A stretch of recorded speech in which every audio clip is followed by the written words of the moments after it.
Welcome to What If Sleep Storian, soft-spoken tales to slow the day's thoughts and carry you toward peaceful sleep.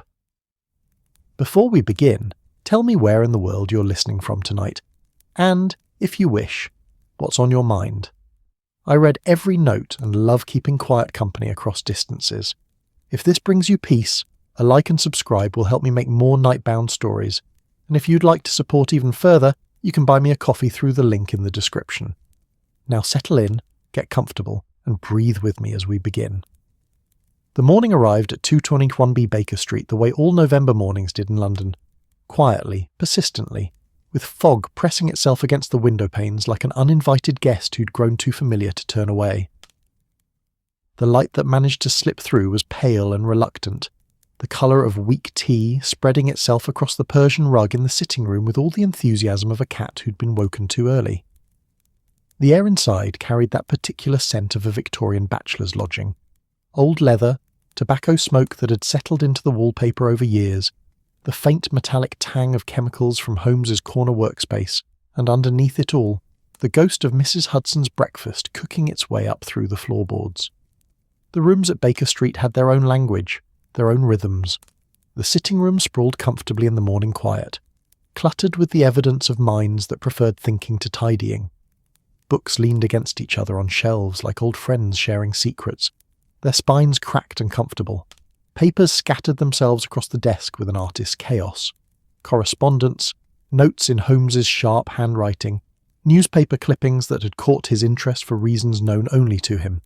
The chemistry apparatus occupied its corner like a small, temperamental kingdom, glass tubes and beakers catching what little light there was and throwing it back in muted gleams. The clock on the mantelpiece ticked with that steady, hypnotic patience that Victorian timepieces seemed to cultivate as a matter of professional pride. Tick, tock, tick, tock. Each second marked and measured, as if time itself had adopted the methodical nature of the room's primary occupant. Around it, the mantelpiece displayed its own eccentric collection. A jackknife pinning correspondence to the wooden frame, the slipper containing tobacco, a few chemical bottles whose contents would have alarmed anyone with a conventional sense of household safety.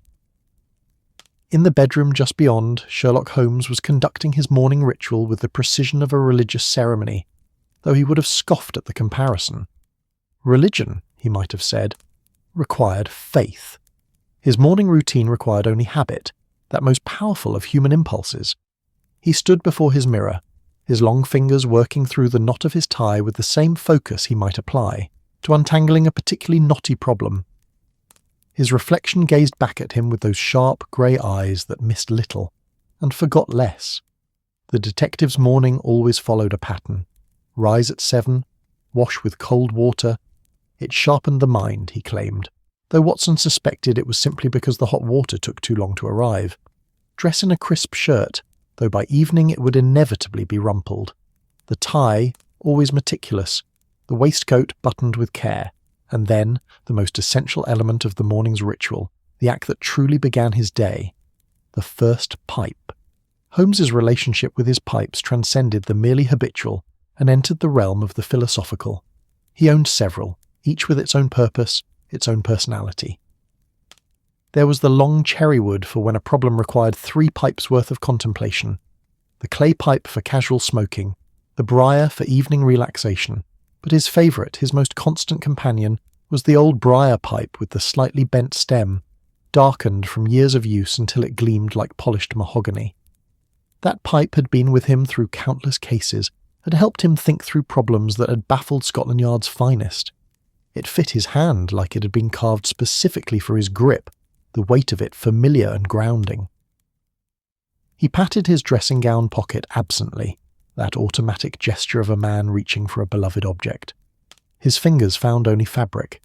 He frowned slightly, checked the other pocket. Empty.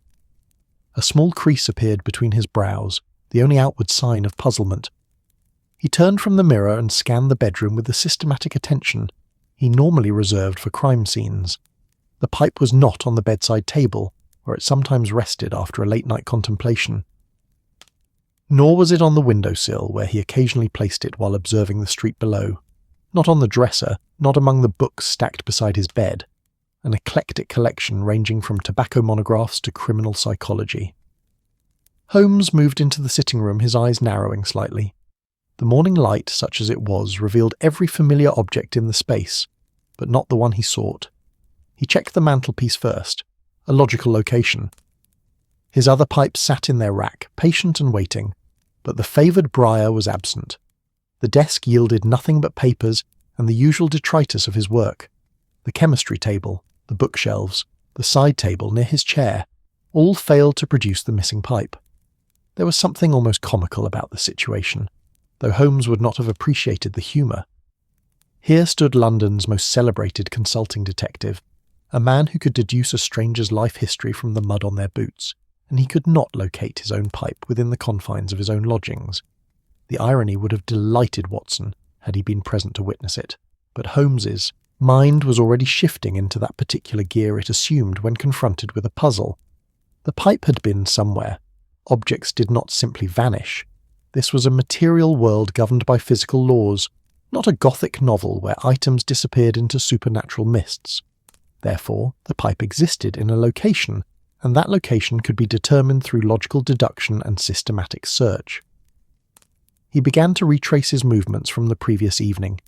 He had been working late on his notes for a monograph about tobacco ash, one of his particular interests, the ability to distinguish between different varieties of ash left at crime scenes. He could picture himself at the desk, pipe in hand, writing with his free hand in that cramped, efficient script of his. He remembered finishing the notes around midnight, and remembered the satisfaction of completing a particularly difficult section about the distinctive qualities of Turkish tobacco. And then, what? The memory grew hazy, the way memories do when one performs actions so habitual they barely register in consciousness. He must have set the pipe down somewhere. But where? The sound of footsteps on the stairs drew his attention. The tread was familiar, slightly uneven.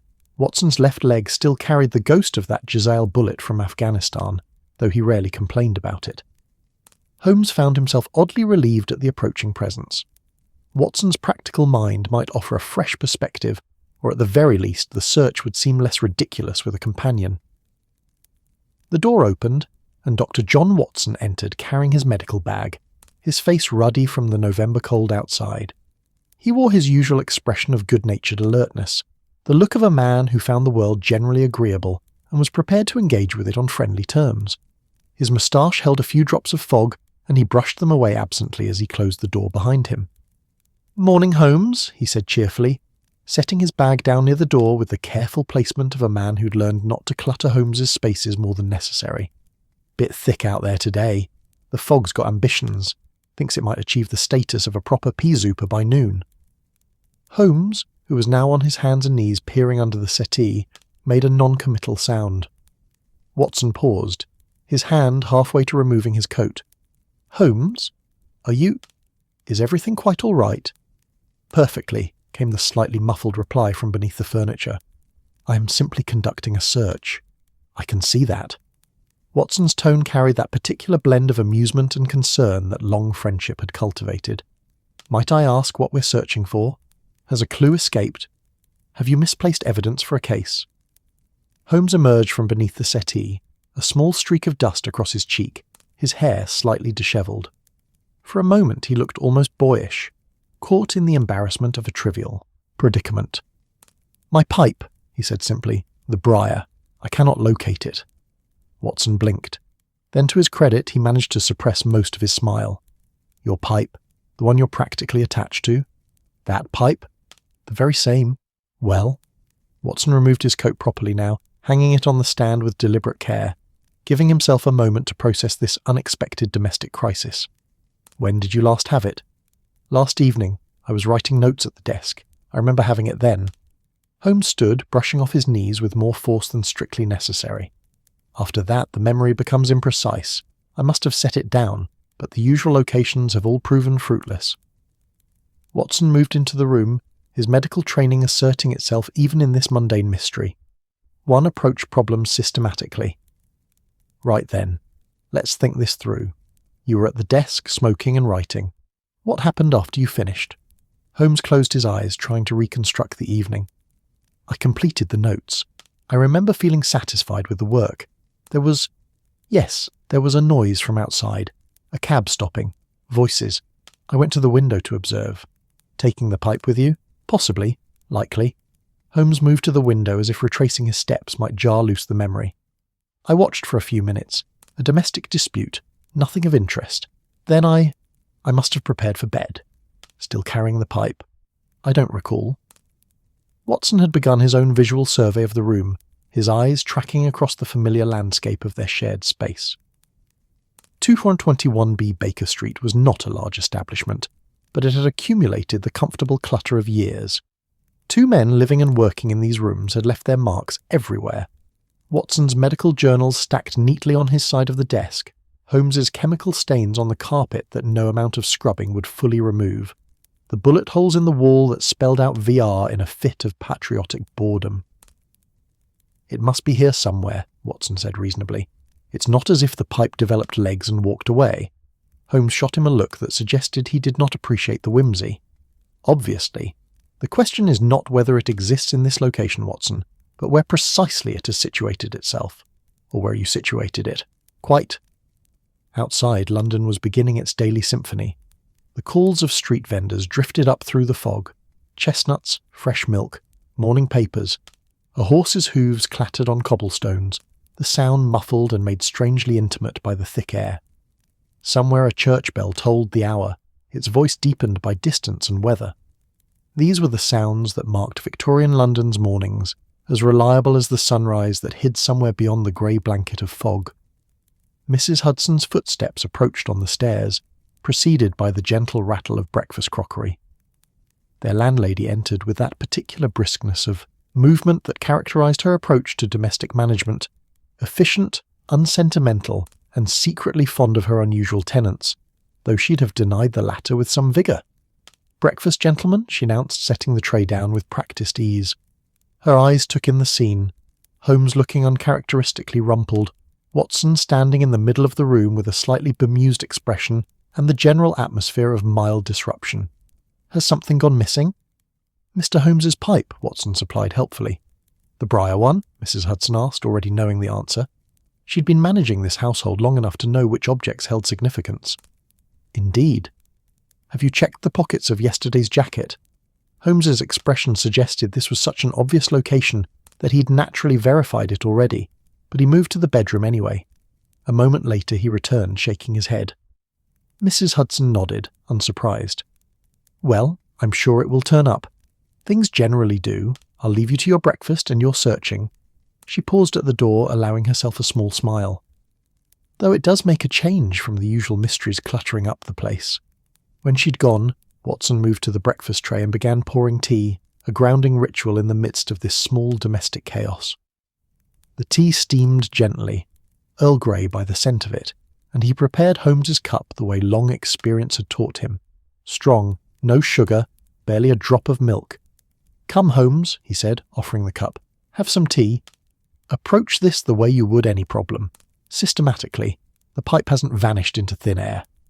Holmes accepted the cup with a slight nod of gratitude, though his eyes continued to scan the room.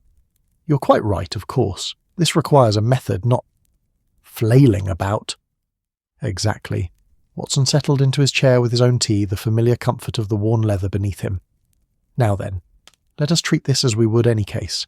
First, establish the facts."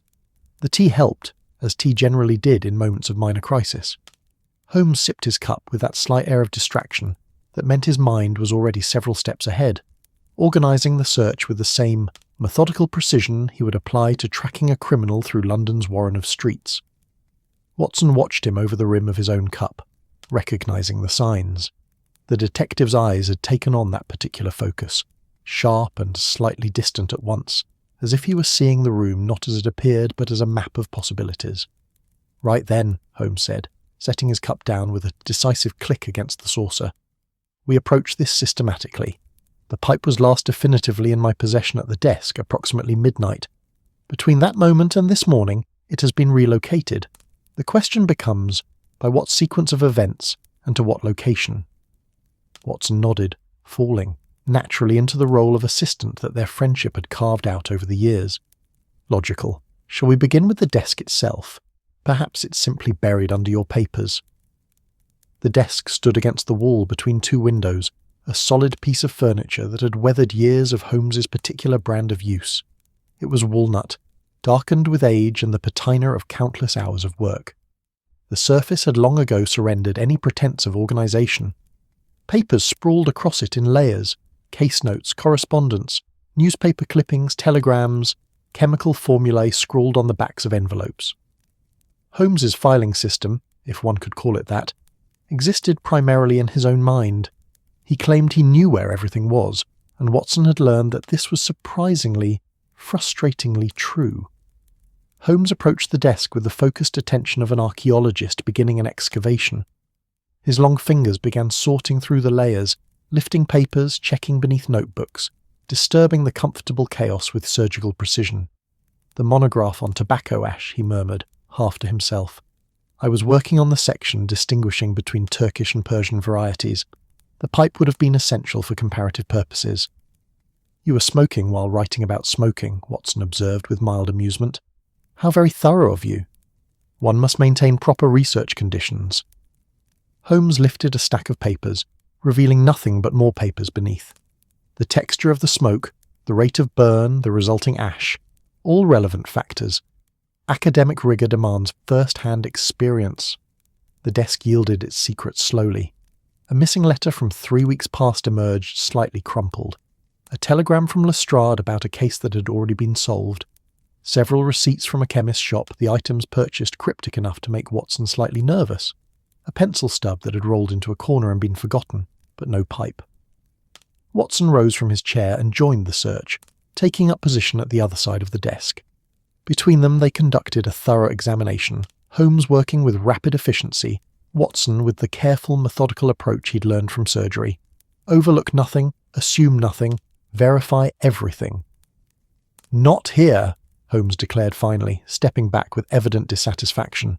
His hair had fallen slightly across his forehead, giving him a more dishevelled appearance than he typically allowed in waking hours.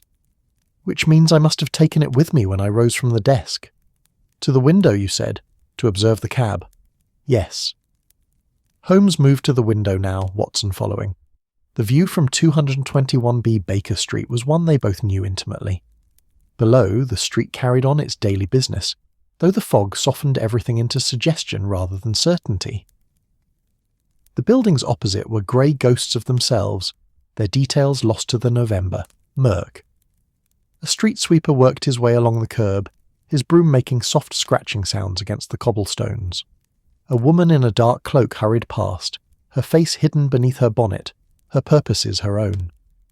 Holmes examined the windowsill with the intensity of a man searching for evidence at a crime scene. The wood was old, painted white some years ago, now faintly yellowed and cracked with age. A few small objects rested there, a magnifying glass, a small box of matches, a folded newspaper from 2 days prior. No pipe. "I stood here," Holmes said quietly, his eyes unfocused as he retreated into memory. The cab stopped just there, 3 doors down. A man and woman emerged, their voices raised. A disagreement about something domestic. She accused him of forgetting an important date. He protested that he had remembered, but that circumstances had prevented. "No, this is irrelevant."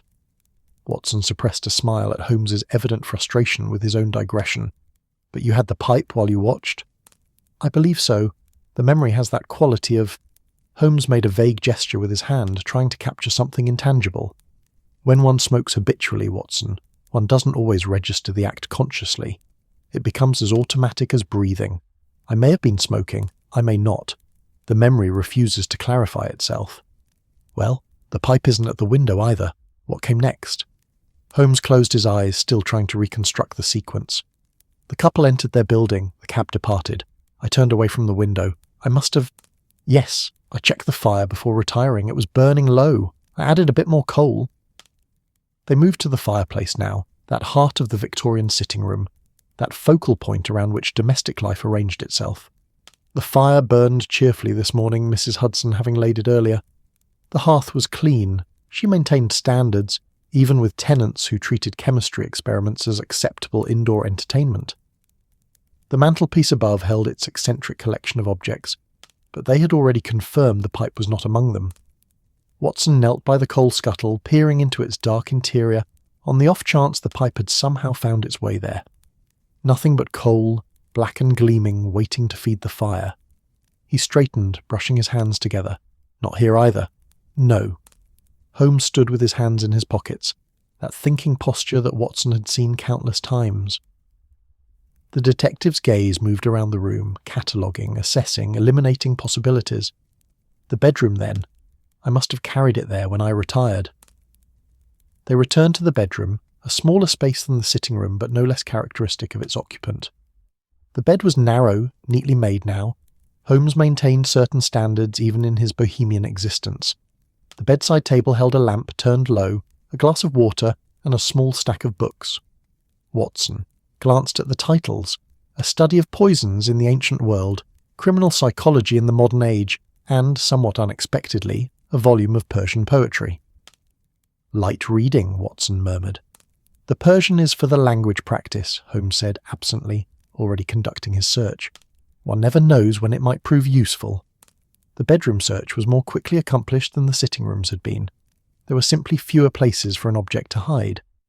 Holmes checked the bedside table drawer, empty save for a notebook and pencil. Under the pillow, nothing but the pillow itself. The washstand yielded only washing implements. The wardrobe, when opened, revealed Holmes's modest collection of clothing, organised with surprising neatness, but no wayward pipe lurking among the shirts and trousers. Watson stood in the doorway, watching his friend's increasingly thorough search, and felt a growing sympathy. There was something particularly maddening about losing an everyday object in one's own home. The thing must be somewhere close, somewhere obvious, and yet it remained stubbornly invisible. Perhaps, Watson suggested gently, you set it down somewhere unusual, in a moment of distraction, the mind occupied with your monograph while the hands acted independently. Holmes paused in his searching, considering this. Possible. Certainly I have been known to place objects in unconventional locations when deeply focused on a problem. He had once, Watson recalled, stored a particularly pungent chemical sample in the butter dish, much to Mrs. Hudson's horror. But where? They returned to the sitting room, viewing it now with fresh eyes, looking not for the obvious locations but for the strange ones, the places where an absent-minded genius might deposit a beloved pipe without conscious thought. The bookshelf seemed a likely candidate. Holmes approached it, beginning to examine not just the shelves themselves but between the books, behind them. The collection was extensive and eclectic. Legal texts stood shoulder to shoulder with lurid crime novels, scientific treatises neighbour sensational accounts of famous murders. Shakespeare rubbed spines with monographs on soil composition. Holmes began pulling books out at intervals, checking behind them, his movements becoming slightly more agitated as each search proved fruitless. Watson took the lower shelves, working his way along them with patient thoroughness. Behind a particularly large volume on chemistry, he found a forgotten handkerchief. Behind the collected works of Edgar Allan Poe, there was a gap in the wall plaster that might concern a more conventional tenant, but no pipe. The violin case, Holmes said suddenly, moving toward the instrument that rested in its place of honour near the window. He opened the case with care. The violin itself was precious to him, both for its monetary value and its companionship during thinking hours, but the case held only the instrument and its bow nestled in their velvet-lined compartment like sleeping things. Watson had moved on to examining the chemistry corner, though he approached it with considerably more caution than he'd shown the books. Holmes's experiments were not always stable, and Watson had learned through experience that unexpected reactions were not merely possible, but probable. The apparatus stood in its usual complicated arrangement: beakers and burners, tubes and bottles, all bearing evidence of recent use. Some of the bottles still had residue clinging to their insides, substances in various shades of chemical possibility. "I don't suppose you were conducting experiments last night?" Watson asked, keeping his distance from a particularly suspicious-looking green liquid. "No, that was yesterday afternoon. A test for identifying different grades of ink. Quite successful, actually." Holmes had moved on to examining his chair, that worn leather throne where he spent so many hours in contemplation. He ran his hands along the cushions, checked beneath the seat, even peered into the gap between the armrest and the seat back. Nothing. The search continued with increasing thoroughness and decreasing hope. They examined the coal scuttle more carefully. They checked inside the slipper that held tobacco. They looked in the umbrella stand behind the curtains under the rug. Watson even retrieved a long stick and prodded experimentally up the chimney, though Holmes pointed out with some asperity that even in his most absent-minded moments he would hardly post a pipe up a flue. "Perhaps," Watson said, sitting down in his chair with the air of a man who'd earned a rest. "It's time to consider that the pipe might not be in this room at all. You might have taken it elsewhere in the flat." Holmes, who had been examining the inside of a vase for reasons known only to himself, straightened up. "The bathroom? The kitchen? Surely not." "You've wandered into unusual places while thinking before," Watson reminded him. "Remember the time I found you in Mrs. Hudson's pantry, completely unaware of how you'd gotten there, muttering about the significance of bread mould?" A slight flush crept across Holmes's sharp features. "That was different. I was in the midst of a crucial deduction about food poisoning in the Willoughby case. The mind had simply wandered while the feet followed." Nevertheless, Holmes sighed, a sound of concession. "Very well. A complete search of the premises, then, though I confess the idea of my favourite pipe residing in the bathroom strains even my capacity for accepting the improbable." But they searched there nonetheless. The small bathroom at 221B was serviceable rather than luxurious, equipped with the basic necessities of Victorian hygiene and nothing more. The pipe was not perched on the edge of the sink, nor hidden among the towels, nor mysteriously deposited in the medicine cabinet alongside the tinctures and bandages that represented Watson's. Professional caution. Mrs. Hudson's domain, the kitchen, was accessed with proper apology and explanation. Their landlady, her hands dusted with flour from some baking enterprise, listened to their request with that long, suffering patience she'd cultivated over years of unusual inquiries from her upstairs tenants. "You're looking for the pipe in my kitchen?" she asked, her tone suggesting this was perhaps not the strangest thing she'd heard, but it was certainly in the running. "We're being thorough," Watson explained diplomatically. She gestured around the space. "Well, you're welcome to look, though I can tell you I haven't seen it, and I certainly would have noticed if Mr. Holmes had wandered down here in the middle of the night depositing tobacco pipes among my pots and pans." The kitchen search was brief and inevitably unsuccessful. The pipe had not taken up residence among the copper pans, nor hidden itself in the larder, nor decided to observe Mrs. Hudson's baking from some overlooked corner.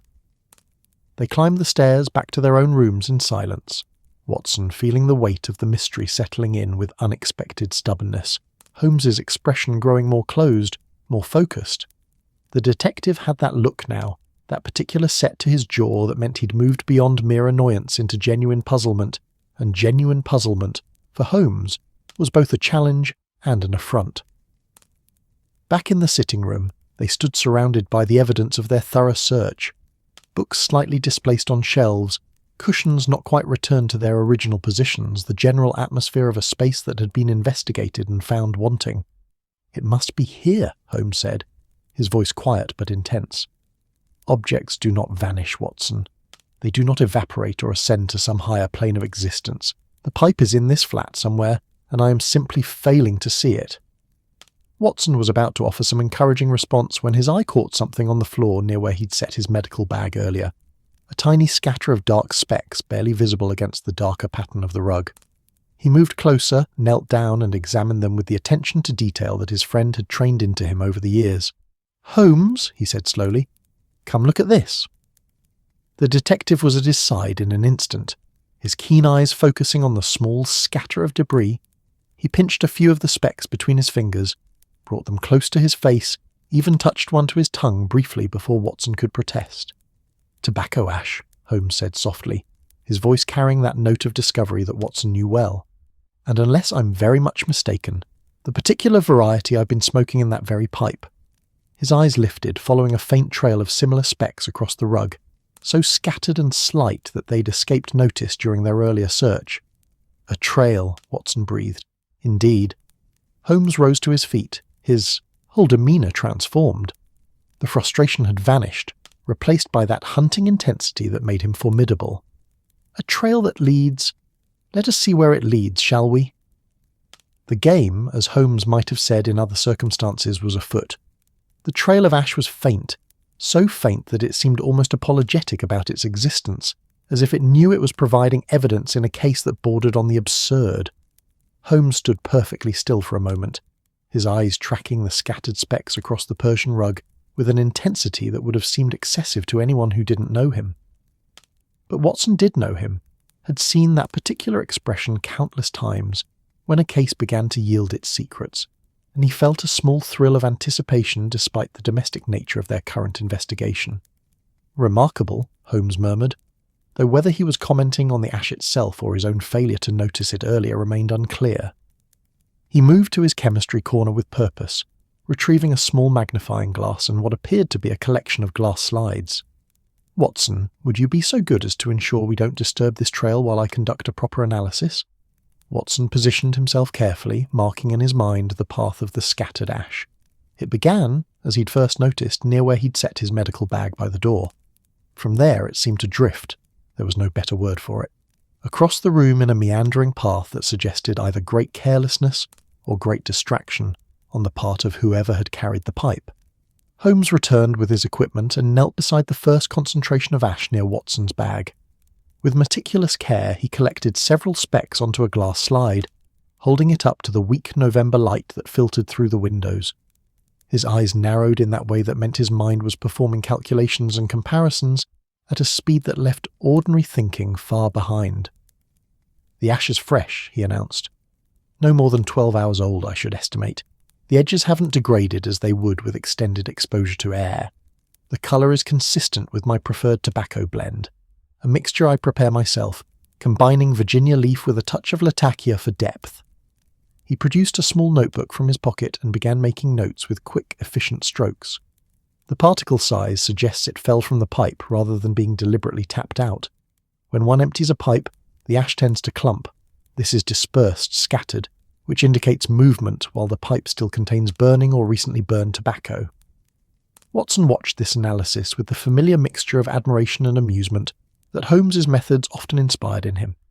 Here was a man who could identify tobacco as the way other men might identify old friends, who had literally written the monograph on the subject, who maintained samples of 140 varieties of pipe, cigar and cigarette tobacco in his index.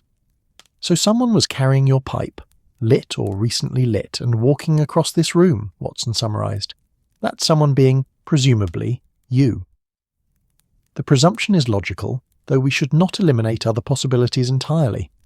Holmes had moved along the trail now, following it with the focused attention of a hound on a scent. "Mrs. Hudson does not smoke. You prefer cigarettes when you indulge, and in any case you were out on your rounds yesterday evening, which does indeed leave me as the primary suspect in the mystery of my own missing pipe." The trail led them on a wandering path that painted an interesting picture of someone's movements through the room. From near the door it curved toward the desk, though not in a direct line. Whoever had been walking, Holmes, almost certainly Holmes, had been moving with the aimless drift of a man whose body was present, but whose mind was elsewhere entirely. "I must have been thinking," Holmes said, almost to himself. "Working through some problem in the monograph, perhaps. The conscious mind occupied while the unconscious handled the physical business of walking, smoking, existing in space." "You do tend to pace when you're thinking," Watson offered. "I've seen you walk miles in this room without ever approaching the door." The ash trail paused near the desk, a slightly heavier concentration suggesting Holmes had stood there for some moments. Then it continued, veering toward the bookshelf. Watson could picture it now. His friend, pipe clenched between his teeth, moving restlessly through the familiar geography of the room while his mind worked through whatever problem had captured it. The body knew these spaces so well it required no conscious guidance. The feet found their way around furniture, avoided obstacles, traced patterns worn into habit by years of residence. "Fascinating," Holmes muttered, examining a particularly clear print of ash near the bookshelf. He pulled out his magnifying glass again, studying the pattern with the intensity of a man reading ancient scripture. The composition here shows signs of having been disturbed by air movement, a draught perhaps, or, he straightened, looking toward the window, or the movement of someone walking past. The trail led them along the bookshelf, and Watson noticed now that several books had been pulled slightly forward from their usual positions, as if someone had run their hand along the spines while passing. A characteristic gesture of Holmes's, that absent-minded contact with his books, as if drawing comfort or inspiration from their mere presence. Holmes paused, tilted his head in thought. "I was considering the problem of Turkish tobacco," he said slowly. as if the memory was emerging from fog. There's a variety grown in Izmir that produces a distinctive ash, very fine in texture, with a particular sheen when examined under magnification. I was trying to recall the exact characteristics, and I believe... He reached up, pulled out a heavy volume on Eastern trade and agriculture. Yes, I was looking for this.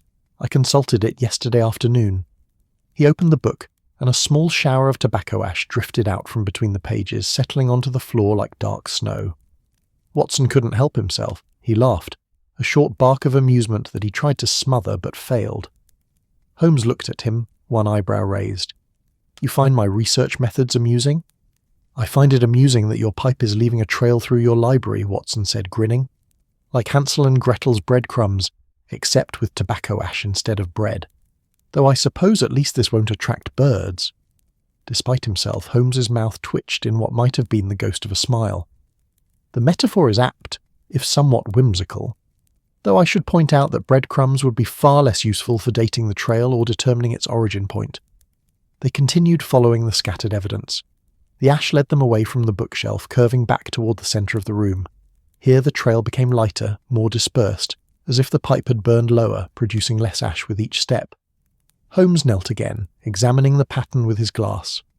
"The density decreases," he observed, "which suggests the tobacco was nearing depletion. I must have been reaching the end of the pipe's capacity. Another 10 minutes of smoking, perhaps 15 at most, and it would have required emptying and refilling." "But you didn't refill it," Watson said, "or we'd have found it in your tobacco slipper on the mantelpiece." "Precisely, which means something interrupted the normal sequence of events. I finished smoking, or nearly so, and then—" "What?" The trail led them toward Watson's usual chair, that comfortable leather seat that had moulded itself to its occupant's shape over years of evening conversations and quiet reading. The ash here was slightly more concentrated, as if Holmes had paused in his pacing, standing near the chair while he thought. Watson frowned, trying to remember the previous evening. He had been out, yes, on his evening rounds. Mrs. Patterson in Marylebone, her chronic bronchitis requiring monitoring. Then young Tommy Fletcher with his broken arm, healing well. Finally the Whitcombs, where he'd stayed rather later than intended, discussed the father's gout and accepting a glass of port that courtesy had made it difficult to refuse. "What time did you return last night?" Holmes asked, as if reading his thoughts. "Late. Past 11, I should think. You were already working at your desk when I came in." "Did we speak?" Watson considered. "Briefly. You were absorbed in your writing. I mentioned something about the fog. You made some reply about its density affecting the city's criminal activity. Something about reduced visibility emboldening the opportunistic thief. I collected a few items I'd need for this. Morning's early call and went to bed." "You collected items?" Holmes's eyes had taken on that gleam that meant he'd seized upon something significant. "From where?" "Well, from various places. My medical bag was here in the sitting room. I'd brought it in from the hall the day before and hadn't returned it to the bedroom. I gathered some supplies from the shelf there." Watson gestured toward a small bookshelf near his chair, where he kept certain medical supplies that he preferred to have readily accessible. "Some bandages, I think. A bottle of iodine, the usual necessities." Holmes had moved to the shelf now, examining it with renewed interest. The ash trail, Watson noticed, came very close to this location. In fact, there was a small concentration of it near the base of the shelf, as if someone had stood there for several moments. "You were here," Holmes said quietly, "standing here, gathering your supplies, and I—" He closed his eyes, clearly straining to recall the scene. "I was thinking about the Turkish tobacco. I had the pipe. I was pacing, working through the characteristics I wanted to include in the monograph. You spoke to me." "About the fog," Watson confirmed. "Yes, and I must have stopped pacing, turned toward you. We had some brief exchanges." His eyes opened, focusing on Watson with sudden intensity. "What was I holding?" Watson tried to visualize the scene, but it swam frustratingly at the edges of memory. He'd been tired from his rounds, his mind already half-focused on the morning's early appointment. Holmes had been a familiar presence in the peripheral vision, nothing requiring particular attention. "I don't recall specifically. You often have your pipe when you're thinking. But was I smoking it? Or had I already finished?" Watson shook his head helplessly. "I'm sorry, Holmes. I wasn't paying that much attention. You know how it is. The familiar becomes invisible. I see you with a pipe so often that I probably wouldn't notice unless you were actively on fire." Holmes made a small sound that might have been amusement or frustration. "Fair enough. The fault is mine for not being more present in the moment." He returned his attention to the ash trail, which continued past Watson's area and led, somewhat circuitously, toward the door. "Toward the door," Watson mused. "Were you seeing me out?" "But I went to my bedroom, not out of the flat." "No, but your medical bag was near the door. You said you'd brought it in from the hall and not yet returned it to the bedroom." Holmes moved to where Watson had set the bag that morning, examined the floor around it with minute attention. And here the trail grows heavier again, not from active smoking, but from accumulated ash in the pipe being disturbed, as if— He paused, straightened, turned to look at Watson with an expression that was difficult to read. "What?" Watson asked, feeling suddenly as if he'd missed something important. "Tell me again exactly what you did when you came in last night.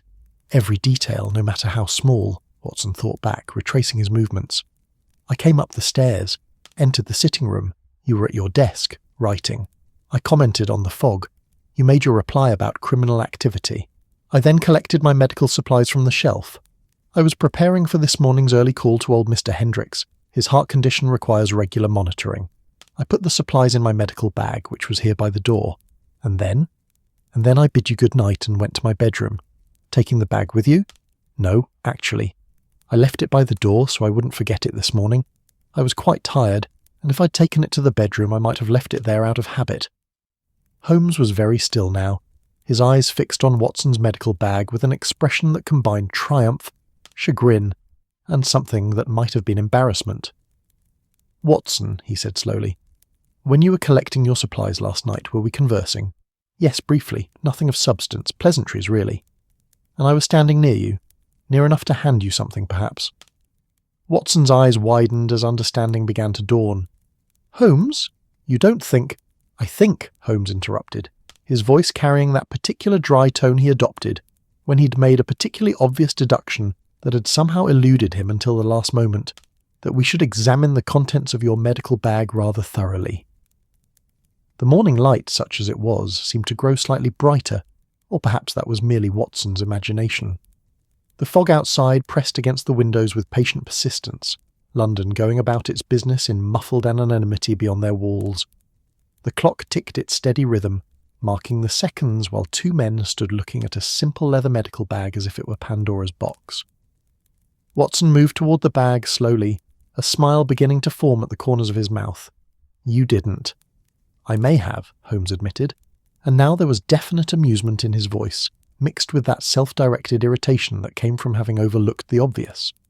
The mind was occupied with tobacco varieties, the hands were holding a pipe. You were collecting medical supplies, opening your bag, and I was standing nearby, likely offering some commentary that I believed was helpful. The unconscious mind, managing the physical business of existence, may have decided that the pipe was something that needed to be put away, and your open medical bag was as good a location as any.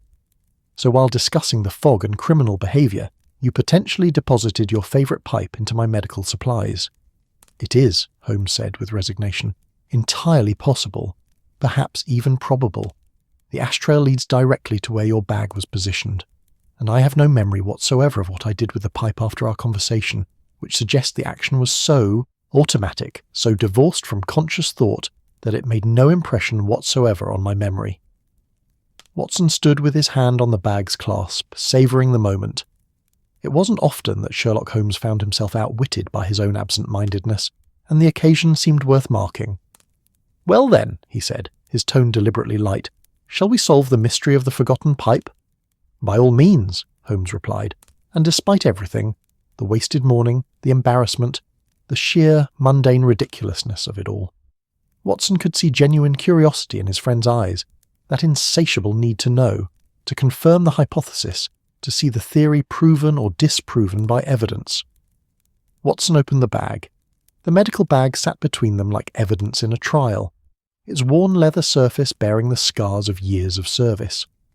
Watson had carried this bag through rain and fog, into sick rooms and surgery theatres, across London's vast geography of human suffering and healing. It was as much a part of his professional identity as Holmes's magnifying glass was of his. and now it potentially held the solution to their morning's domestic mystery, which was either deeply ironic or simply amusing, depending on one's perspective. Watson's fingers worked the brass clasp with the familiarity of long practice.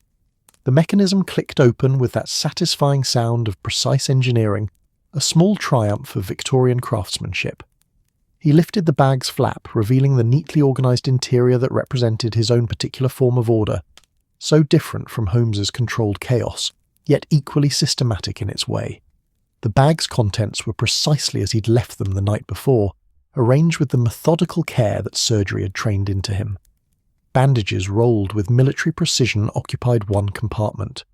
Glass bottles of various tinctures and medicines stood in their padded sections, their labels facing forward for easy identification.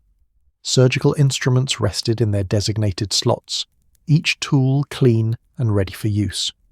There were swabs and cotton wool, a small bottle of carbolic acid, adhesive plaster, a tourniquet, and a clinical thermometer in its protective case.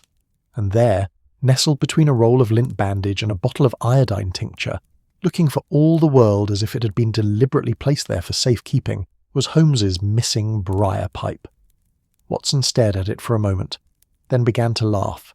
It started as a chuckle, grew into a proper laugh, the kind that came from deep in the chest and couldn't be suppressed even if one wanted to.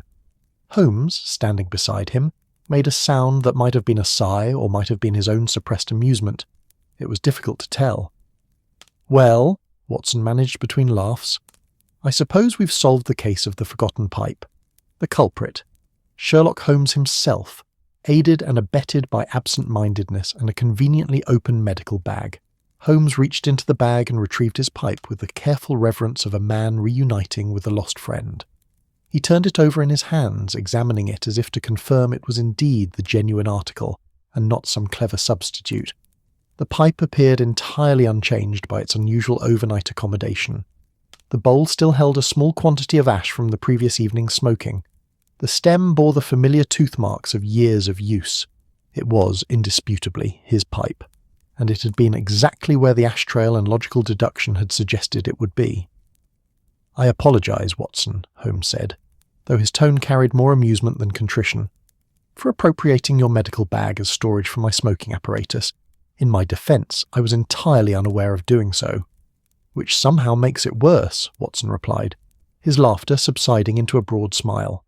The great detective, unable to track his own property over the course of a single evening. "I shall dine out on this story for months." "You shall do no such thing," Holmes said firmly, though the corners of his mouth twitched. "My reputation would never survive." Holmes baffled by missing pipe.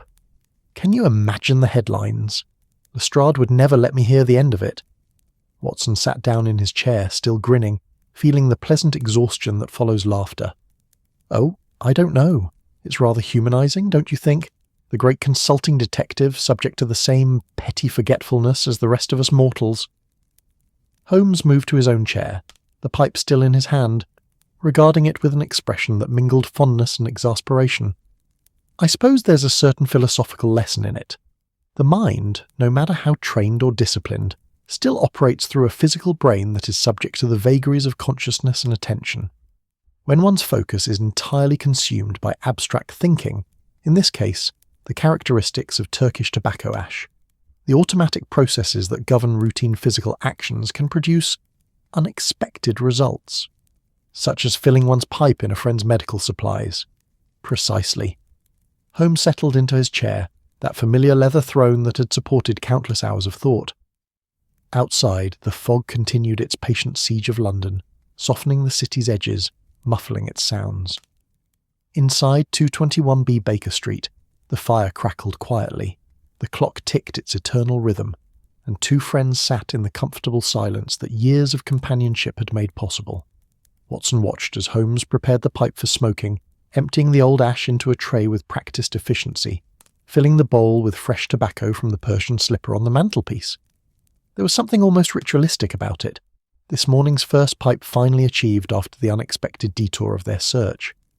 The detective's long fingers worked the tobacco, with the care of a man who understood that some pleasures deserved proper attention. "You know," Watson said thoughtfully, "we spent the better part of the morning searching for that pipe. a systematic investigation of the entire flat, following an ash trail, conducting careful analysis. All the tools of your trade, applied to the most mundane of domestic mysteries. Your point being? Holmes struck a match, the brief flare of light catching in his keen eyes as he applied it to the pipe's bowl. My point being that perhaps there's no such thing as an insignificant mystery. The same principles that help you solve crimes for Scotland Yard work equally well for finding missing pipes. Observation, deduction, the careful following of evidence to its logical conclusion. Holmes drew on the pipe, and smoke curled upward in that lazy, hypnotic way that made it so conducive to thought. An interesting observation, though I'm not certain I'd want to build a career on locating misplaced household items. Sherlock Holmes, finder of lost pipes and wayward spectacles. It lacks a certain gravitas. True enough, though you'd never want for clients, half of London is constantly losing things. They sat in companionable quiet for a moment, Watson enjoying the familiar scent of Holmes's tobacco, that distinctive blend that had become as much a part of 221B's atmosphere as the wallpaper. The morning's mystery might have been minor, even absurd, but there was something satisfying about its resolution nonetheless. A problem posed, evidence gathered, conclusion reached. The same pattern that governed Holmes's professional life, scaled down to the domestic and personal. Mrs. Hudson appeared in the doorway, her expression carrying that particular knowing look that suggested she'd been aware of the entire morning's proceedings, despite being occupied in her own domain below. "I see the pipe has been found," she observed, her tone carefully neutral. "It has," Holmes confirmed, residing, as it turns out, in Dr. Watson's medical bag. "How very thorough of it," Mrs. Hudson said, and Watson was fairly certain he detected amusement beneath her proper landlady demeanour. To choose such a safe and professional hiding place, one might almost think it had medical training. Holmes shot her a look that was meant to be quelling but failed entirely in the face of her unflappable composure. "Yes, well, the matter is resolved. Order has been restored to the universe." "Indeed. Will you gentlemen be wanting lunch at the usual time, or has the morning's excitement disrupted your schedule?" "The usual time will be fine, Mrs. Hudson. Thank you." She nodded and withdrew, leaving behind the faintest suggestion that she found the entire situation more entertaining than she was willing to explicitly state. Watson had long suspected that Mrs. Hudson possessed her own considerable powers of observation and deduction, sharpened by years of managing unusual tenants. Very little that occurred at 221B escaped her notice, though she had the wisdom to keep most of her observations to herself. "She's laughing at me," Holmes said once she'd gone, though he didn't sound particularly bothered by the prospect. "Undoubtedly, as am I, as you would be, if the situation were reversed. If you'd lost a pipe in my medical bag, I'd have deduced its location in 5 minutes. Would you? Or would you have spent the morning searching the flat just as we did, only to arrive at the same conclusion in the end?" Holmes considered this, puffing thoughtfully on his pipe. "Perhaps. The mind sees what it expects to see, and misses what seems improbable. A pipe in a medical bag is sufficiently unexpected that it might evade detection, even under systematic observation." Watson felt a sudden warmth of affection for his friend, this brilliant, complicated man who could unravel the most complex criminal schemes, but be undone by his own absent-mindedness.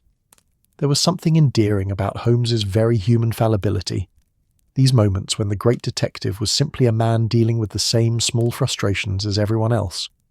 "Tell me," Watson said, struck by curiosity, "what were you thinking about last night? When you were pacing and smoking and presumably depositing your pipe in my bag, what problem of Turkish tobacco was so consuming that it occupied your entire consciousness?" Holmes's expression shifted, taking on that distant quality that meant he was accessing some specific memory, some particular chain of thought. "I was considering the problem of dating ash samples. When examining a crime scene, one finds tobacco ash with some frequency. Smokers are remarkably careless about where they deposit their leaves. The question becomes, how long has this ash been here? Is it from the time of the crime, or earlier? Does it belong to the perpetrator, the victim, or some unrelated third party? And Turkish tobacco is relevant to this. How? Turkish tobacco, particularly certain varieties grown in specific regions, contains trace minerals from the soil. These minerals alter the composition of the ash in ways that can be detected through chemical analysis. More importantly, these minerals undergo changes when exposed to air and moisture. A fresh ash sample from Turkish tobacco will show certain crystalline structures under magnification. As the ash ages, these structures degrade in predictable ways. Watson found himself genuinely interested despite the technical nature of the explanation. This was Holmes in his element, synthesizing observations from disparate fields, botany, chemistry, geology, into practical investigative tools. So you can determine not just what type of tobacco created the ash, but how old the ash is. Within certain parameters, yes, the technique is still being refined. Last night I was attempting to establish more precise timelines. If I can demonstrate that ash from a particular Turkish variety shows measurable degradation after 6 hours, 12 hours, 24 hours, it becomes a tool for establishing timelines at crime scenes. And this work was so absorbing that you put your pipe in my medical bag without noticing. Apparently so. Holmes smiled slightly, a rare expression that softened his sharp features. The irony is not lost on me.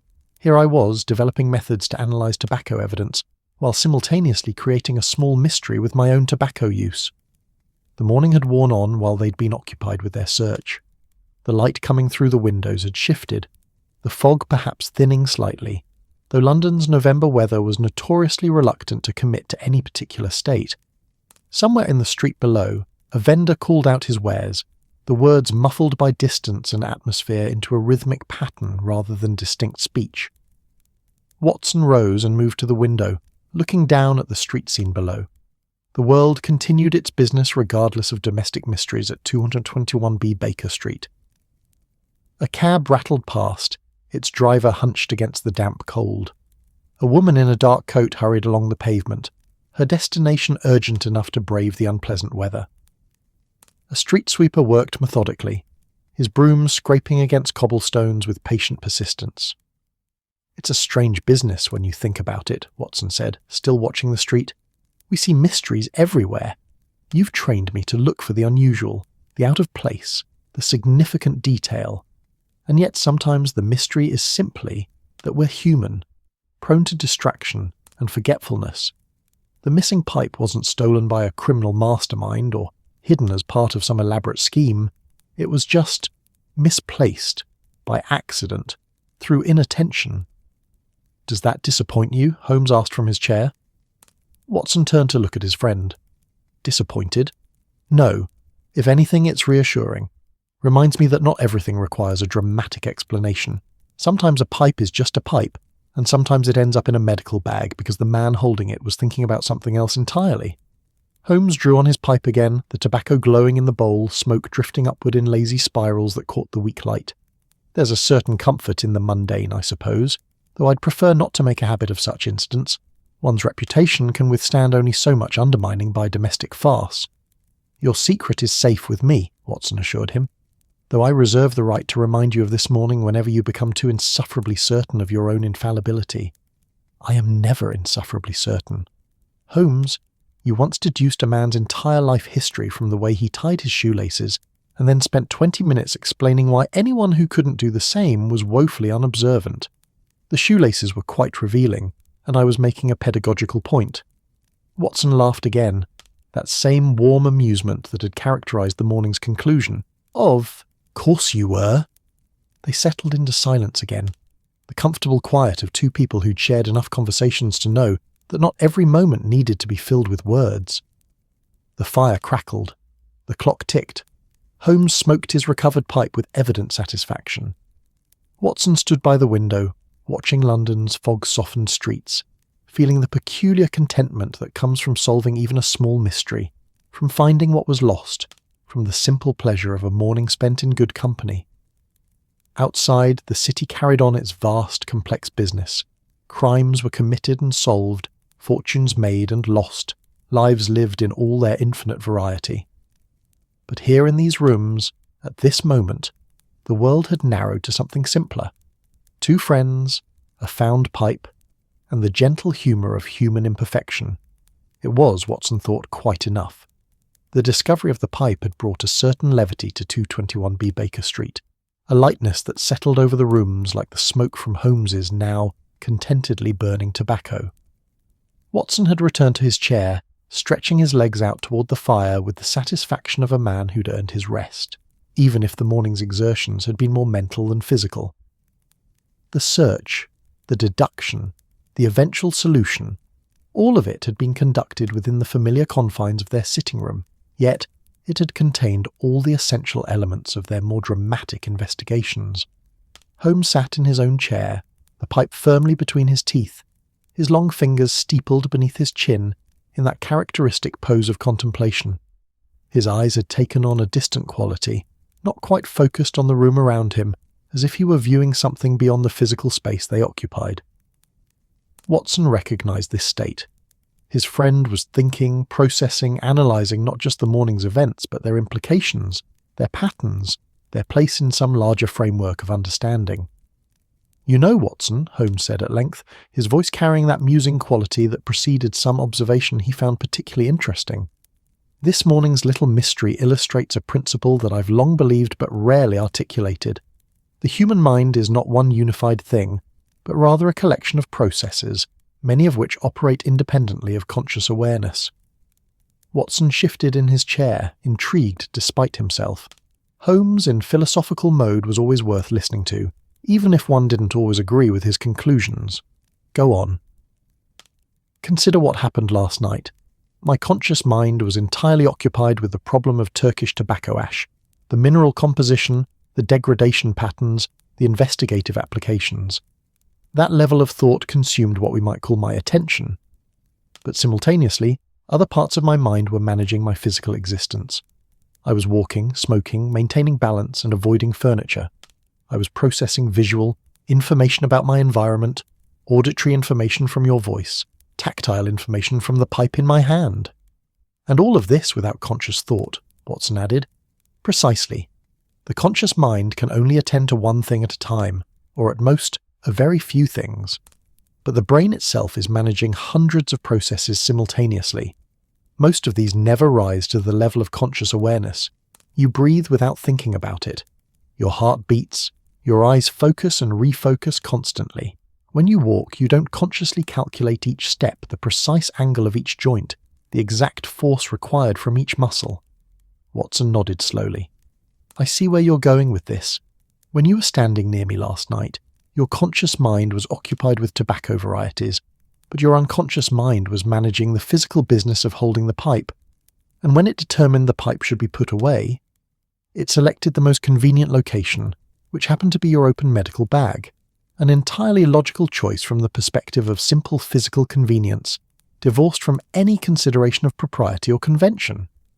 Holmes's expression suggested he found this both fascinating and slightly vexing. The conscious mind would never have made such a choice, but the unconscious mind, operating on pure efficiency, saw an open container and deposited an object that needed containing. Rather like a very logical child who hasn't yet learned social conventions. An apt comparison. Holmes drew on his pipe, the smoke curling upward in patterns that seemed almost deliberate, though Watson knew they were simply the product of air currents and temperature gradients. "It explains a great deal about human behavior that seems otherwise inexplicable. We like to think of ourselves as rational beings, making conscious choices based on careful thought. But the truth is that most of our actions are governed by these unconscious processes, operating according to their own logic, their own priorities." The fire popped softly, a small ember leaping from the wood and landing on the hearth, where it glowed briefly before fading to grey ash. Watson watched it absently, considering Holmes's words. There was something slightly unsettling about the idea that one's actions might be governed by processes beyond conscious control, yet he had to admit it matched his own observations of human behaviour. "In medicine," Watson said thoughtfully, "we see this constantly. Patients will swear they've been taking their medication exactly as prescribed, and they genuinely believe it. But when you examine their behaviour more closely, you find they've been skipping doses without even realising it. The conscious mind remembers the intention to take the medicine, but the unconscious mind, operating on habit and routine, simply forgets when the routine is disrupted." Exactly. The gap between intention and action, between what we believe we've done and what we've actually done, is often considerable. And it's not a matter of dishonesty. The conscious mind genuinely doesn't have access to all the information about what the unconscious processes are doing. Holmes fell silent for a moment, his eyes now focused on his pipe as if it were an artifact of great archaeological significance, rather than a simple smoking implement. Watson could see his friend's mind working. connecting this morning's minor mystery to larger patterns of thought, the way Holmes always did. Nothing was ever just itself with Holmes. Every observation, every incident became data for some broader understanding. "There's a case," Holmes said suddenly, sitting forward slightly in his chair, "that this brings to mind. 2 years ago, perhaps you remember it, the Addleton forgery affair." Watson searched his memory. The banker who was accused of forging his own firm's documents. The same. Reginald Addleton, a man of impeccable reputation, found himself facing ruin when documents bearing his signature authorized transfers of funds that he swore he'd never approved. The handwriting was his, verified by 3 independent experts. The signature was perfect, and yet he maintained, with what seemed like genuine conviction, that he'd never signed them. "I remember you proved someone else had done it. Some clerk with a talent for forgery, wasn't he?" That was the official conclusion, yes, and it was partially true. There was indeed a clerk involved in the scheme, but the reality was more complex. Holmes leaned back again, his pipe held loosely in his hand. The truth was that Addleton had signed the documents. His signature, his hand, no forgery involved. But he had done so while his conscious mind was occupied with other matters. The clerk would bring stacks of papers requiring signatures, and Addleton would sign them while simultaneously reading correspondence, conducting conversations and thinking about entirely unrelated business. His hand performed the physical act of signing while his mind was elsewhere. So he genuinely didn't remember signing them? He had no conscious memory of the act whatsoever. To his conscious mind, those signatures didn't exist. But his hand, operating on automatic processes, had signed them when the clerk placed them in front of him at strategic moments. The clerk had exploited this gap between conscious attention and unconscious action. Watson felt a chill that had nothing to do with the temperature of the room. That's rather disturbing when you think about it. The idea that one could perform significant actions with no conscious awareness or memory of doing so. Indeed, and yet it happens constantly on a smaller scale. How many times have you walked from one room to another and forgotten why you went there? How many times have you placed an object down and then been unable to recall where you put it? The hand performed the action, but the conscious mind wasn't paying attention, and so, no, memory was formed, like your pipe ending up in my medical bag, precisely like that, though in Addleton's case the consequences were rather more serious than a morning spent searching for smoking apparatus. The conversation had taken on that quality it sometimes did when Holmes was in a philosophical mood, ranging across topics, connecting disparate observations into larger patterns. Watson found it simultaneously fascinating and occasionally exhausting. His own mind worked in a more linear fashion, preferring to deal with one thing at a time, to resolve each question before moving to the next. Holmes's thinking was more like a web, each thought connected to every other thought, the whole structure vibrating with interconnected meaning. Outside, the fog had begun to lift slightly, or perhaps it had simply thinned enough that shapes were becoming more distinct through it. Watson could see across the street now, could make out the details of the buildings opposite, the movement of pedestrians, the general business of London beginning to emerge from the morning's obscurity. It was almost noon now, the day half spent, and what did they have to show for it? A found pipe, a conversation about consciousness and memory, the comfortable companionship of a shared morning. Mrs. Hudson's footsteps on the stairs announced lunch before she did, that particular rhythm of tread that they'd both learned to recognise. She entered bearing a tray with the efficiency of long practice, setting it on the table between their chairs with the careful precision of someone who'd learned not to disturb important papers or chemical experiments that might be occupying any given surface. "Lunch, gentlemen," she announced. "Cold beef, fresh bread, some of that cheese you like, Mr. Holmes. And I've made a pot of tea strong enough to stand a spoon in, Dr. Watson, just as you prefer." "You're a treasure, Mrs. Hudson," Watson said warmly, genuinely grateful. The morning's exertions, minimal though they'd been, had awakened his appetite. "I do my best with what I'm given to work with," she replied, but there was affection beneath the tartness. "Will there be anything else? Any other lost items requiring location? Missing slippers? Wayward correspondence?" Holmes gave her a look. "The pipe has been found, Mrs. Hudson. I think we can consider the case closed." "Very good, sir. Though might I suggest that in future you consider actually remembering where you put things? Would save everyone a great deal of trouble." She paused at the door, allowing herself a small smile. Though I suppose if you were that organised you wouldn't be Mr. Sherlock Holmes, would you? I'm not certain whether that was a compliment or a criticism, Holmes remarked once she'd gone. With Mrs. Hudson it's usually both, Watson said, reaching for the bread. She's fond of you, you know, despite everything, or perhaps because of everything. They ate in comfortable silence for a few minutes, the food, simple but satisfying, the tea strong and hot and exactly what Watson's morning required.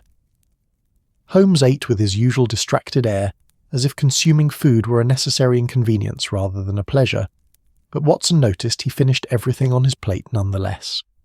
"Tell me something, Watson," Holmes said, setting down his teacup. "This morning, when you were searching for the pipe, participating in the investigation, did it feel different from our usual cases? Less important, perhaps, because the stakes were lower?" Watson considered the question carefully. Different, yes, but not necessarily less important. The principles were the same: observation, deduction, following evidence to its conclusion. The skills you've taught me were all applicable, just on a smaller scale, and there was something satisfying about it, something pure in a way. We weren't dealing with crime or danger or human malice, just a simple mystery requiring a solution. No villains, Holmes mused, except perhaps my own absent-mindedness, which is hardly villainous, merely human. I'm not always comfortable with being merely human, Watson. It seems like a limitation. Watson laughed softly. We're all limited, Holmes, even you. Perhaps especially you in some ways. Your mind is extraordinary, but it's still a human mind, operating through a human brain, subject to all the quirks and failures that entails. Holmes was quiet for a moment, his fingers absently stroking the stem of his recovered pipe, which sat on the arm of his chair like a cat that had wandered back after a night's adventure. There's a certain comfort in that, I suppose. The idea that even extraordinary abilities are housed in ordinary flesh keeps one from becoming too insufferable. Too late for that, I'm afraid, Watson said cheerfully. You passed insufferable years ago and have been pioneering new territories of certainty ever since. You're enjoying this far too much. I really am. It's not often I get to see the great Sherlock Holmes outwitted by his own brain's filing system. The afternoon light filtering through the thinning fog cast long shadows across the room. The fire had burned down to comfortable embers, radiating steady warmth. Outside, London continued its vast, indifferent business, millions of lives intersecting and diverging, each person occupied with their own concerns, their own mysteries large and small. Watson looked at his friend, sitting there with his recovered pipe, his brilliant mind that could solve the most complex puzzles, yet be defeated by simple inattention. There was something deeply human about the whole affair, something that made Holmes seem less like the calculating machine he sometimes presented himself as, and more like what he actually was. A man of remarkable gifts, certainly, but a man nonetheless. I'm glad we found it, Watson said quietly. Your pipe. I know it matters to you, even if it's just an object. Holmes met his eyes, and for a moment the usual guardedness was absent, replaced by something warmer, more open. It does matter, not because of any particular monetary value, I could replace it easily enough, but because it's familiar, because it's been with me through a great deal. There's comfort in familiar things, Watson, in objects that have been part of one's life long enough to become extensions of oneself. I understand that. I know you do. Holmes picked up the pipe, turned it over in his hands with that gentle reverence that spoke of genuine attachment. Thank you, by the way, for helping search for it, for treating this minor domestic crisis as if it were a real investigation. You didn't have to. Of course I did, Watson said simply. That's what friends do. And there it was, really, the heart of the matter. Not the pipe itself, not even the mystery of its disappearance and recovery, but this. Two friends sharing a space, solving problems together whether large or small, finding meaning in each other's company. The pipe had been lost and was now found, but more importantly the morning had been shared, the search conducted together, the solution reached through collaboration. Outside, a church bell told the hour, its sound carrying through the afternoon air with solemn authority. 1 o'clock. The day moving forward, the morning receding into memory, becoming another story in the long collection of days at 221B Baker Street. Holmes lifted his pipe toward Watson in a small gesture that might have been a salute, or might have been simply acknowledgement. To solve mysteries, he said. Watson raised his teacup in response. To find pipes, he countered, and the friends who help find them.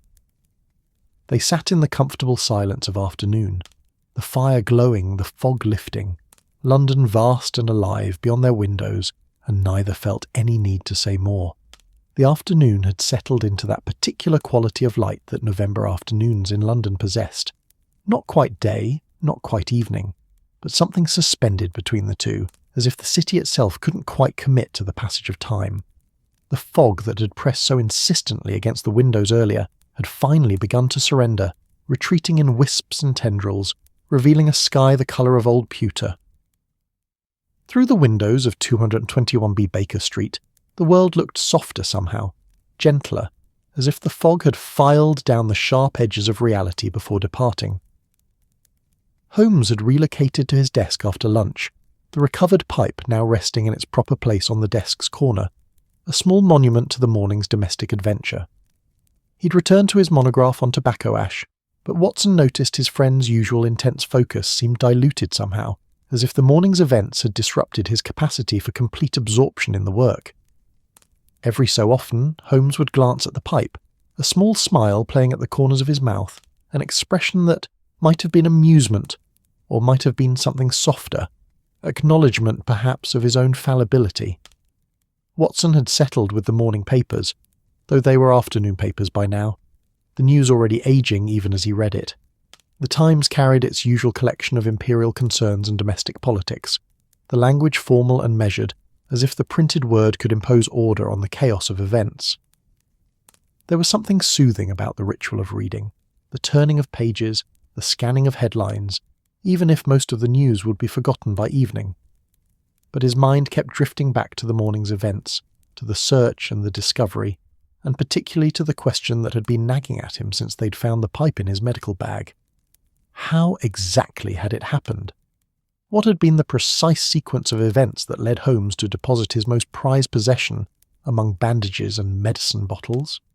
"Holmes," Watson said, lowering his paper, "I've been thinking about last night." Holmes looked up from his writing, his pen pausing mid-word. A dangerous occupation, thinking. It leads to all manner of uncomfortable questions. Nevertheless, I'm curious about the exact sequence of events. We know the pipe ended up in my bag, but I'd like to understand precisely how. You've reconstructed countless crimes from less evidence. Surely you can reconstruct your own actions from 12 hours ago. Holmes set down his pen with deliberate care, his expression shifting into that focused intensity that meant he was taking the question seriously. You want me to deduce my own past? An interesting challenge. Very well. He leaned back in his chair, steepling his fingers beneath his chin, his eyes closing as he retreated into memory and reasoning. Let us begin with established facts, he said, his voice taking on that lecturing quality that Watson had heard hundreds of times, usually when Holmes was explaining some brilliant deduction to Scotland Yard's baffled inspectors. Yesterday evening, I was working on my monograph. The tobacco question had become particularly vexing. The distinction between Turkish and Persian varieties is more subtle than I'd initially appreciated. The mineral content varies not just by region, but by specific growing conditions, soil composition, even the particular year of harvest. Watson nodded, though Holmes's eyes remained closed, the detective visualizing the scene rather than observing his audience. I was smoking while I worked. The pipe-aide's thought provides a rhythm to contemplation. I would write a passage, pause to consider its accuracy, smoke, and write again. This continued for some hours. I was aware of time passing only in the abstract, the light fading, the need to light the desk lamp, the general sense of evening deepening into night. I came home around 11, Watson prompted. Yes, I heard you on the stairs, recognised your tread. You entered the sitting room, and I registered your presence peripherally but did not fully engage with it. My conscious attention was still occupied with the tobacco problem. Specifically, I was trying to recall a particular reference I'd read months ago about mineral deposits in Anatolian soil. Holmes's brow furrowed slightly, his concentration deepening as he reconstructed the scene. Watson found himself leaning forward slightly, drawn into the narrative despite knowing the conclusion. You spoke to me, Holmes continued, something about the fog. I responded. I remember the response. Something about reduced visibility and criminal opportunity. A standard observation, requiring no real thought, delivered automatically while my mind remained focused on the tobacco question. And you were still holding the pipe. Yes, I can picture it now, or rather, I can picture the sensation of it. The weight in my hand, the warmth of the bowl, the taste of the smoke. These sensory details exist in memory even if the visual memory is unclear.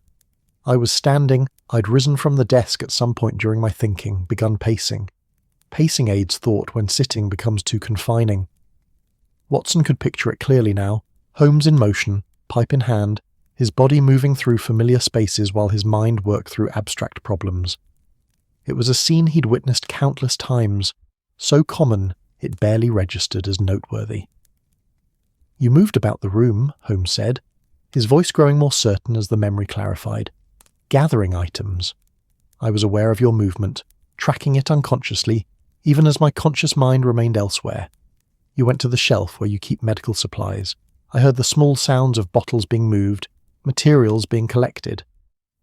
"I was preparing for this morning's call," Watson confirmed. "Old Mr. Hendricks and his heart condition. I wanted everything ready so I could leave early without fumbling about in the dark." "Precisely, and you spoke to me again, asked me something. Whether I'd be needing the sitting room this evening, I think. Some domestic questions about shared space and consideration." Watson tried to remember, but found the memory frustratingly vague. The conversation had been so routine, so unremarkable, that it had left barely any impression. "I might have. That sounds like something I'd ask." I answered. I have no idea what I said, but I answered. And then Holmes opened his eyes, fixing Watson with that penetrating gaze that could be quite unnerving when one was its focus. "And then you opened your medical bag. I heard the clasp, the distinctive sound of leather and brass, and my hand, still holding the pipe, made a decision." A decision? Not a conscious decision, but a decision nonetheless, executed by those unconscious processes we discussed earlier. The hand was holding an object. The object was no longer actively needed. I'd finished smoking, or nearly so. The conscious mind, occupied with Turkish tobacco and mineral deposits, was not available to consider what should be done with this object. So the unconscious processes, operating on pure logic and efficiency, made the determination, object in hand needs to be set down.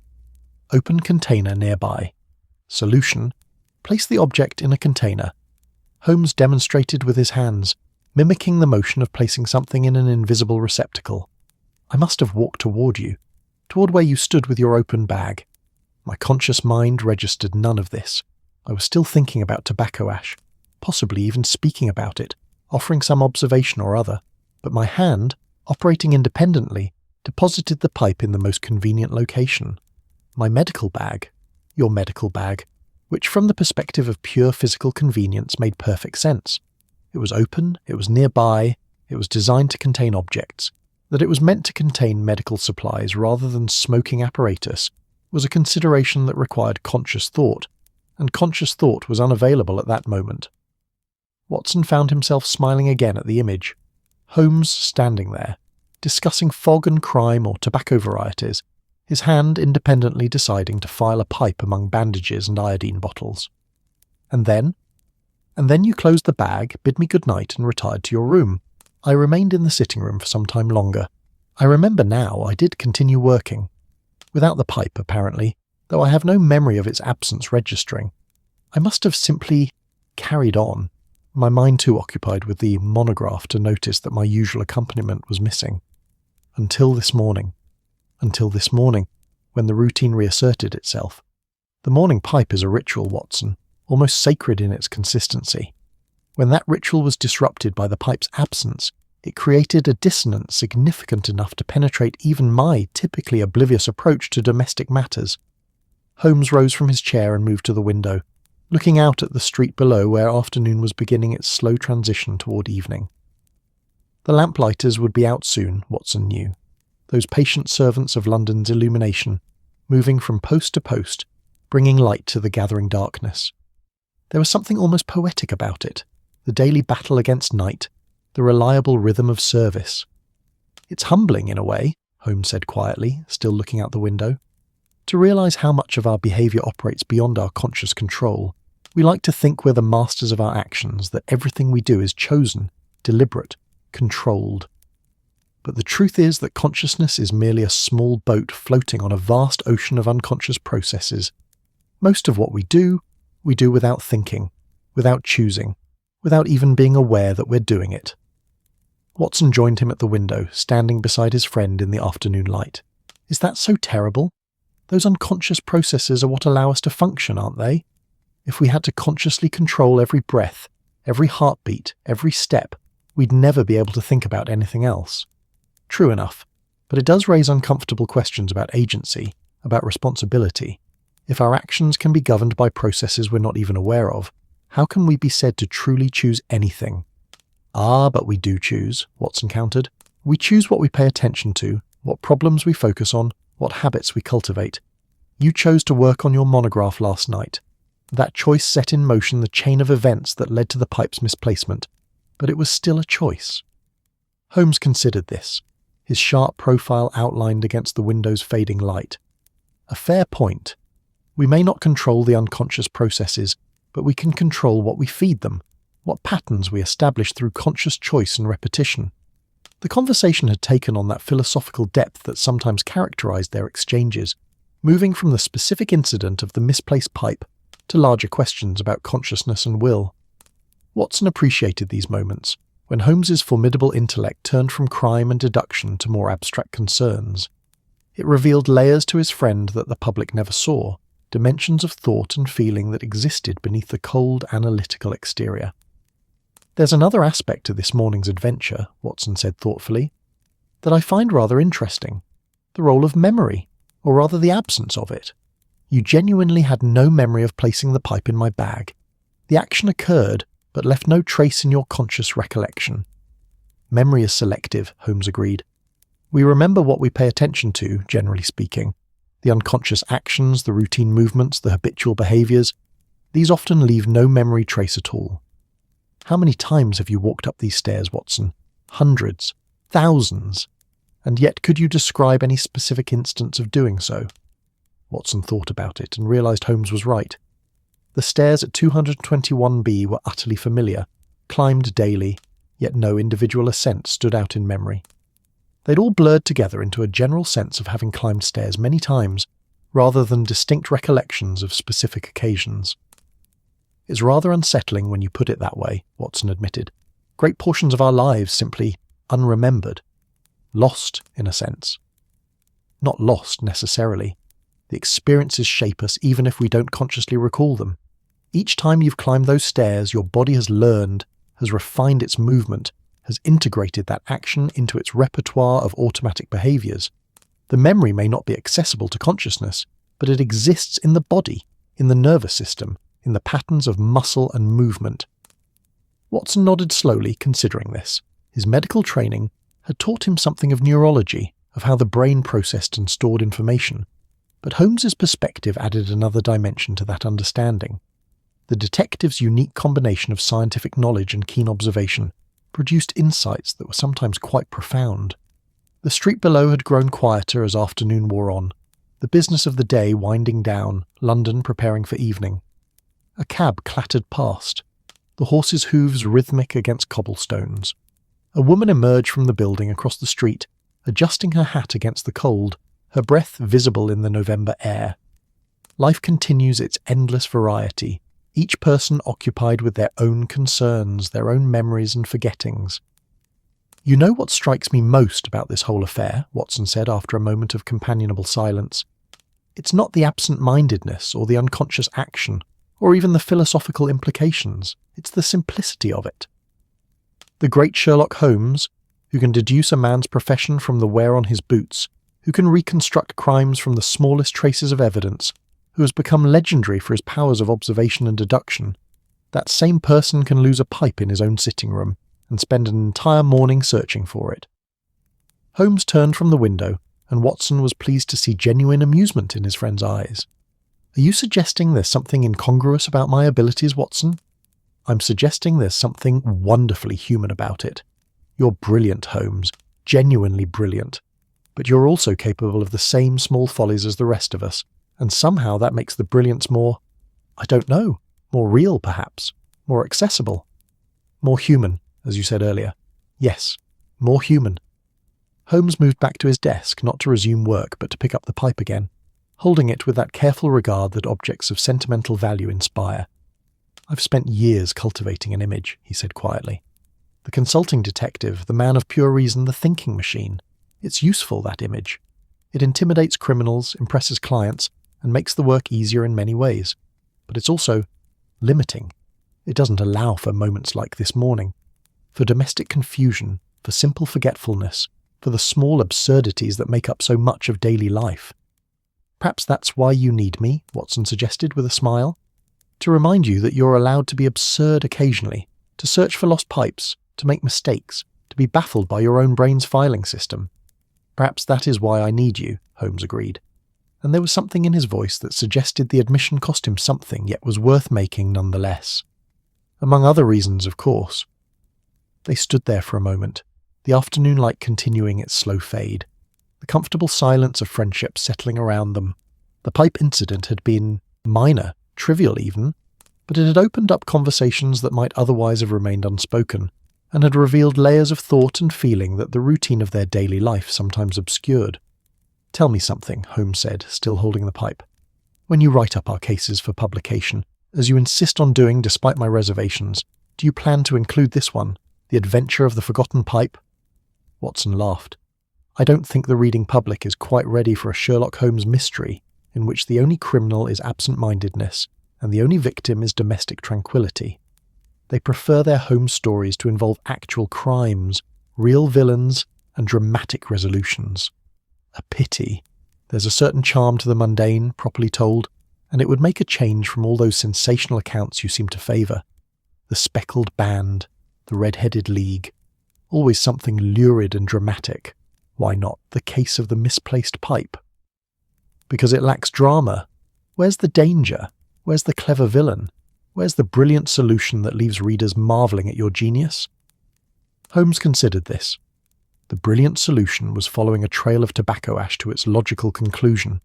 The clever villain was my own unconscious mind working against my conscious intentions.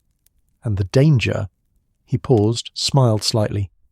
"The danger was to my dignity, which is perhaps the most precious thing we possess."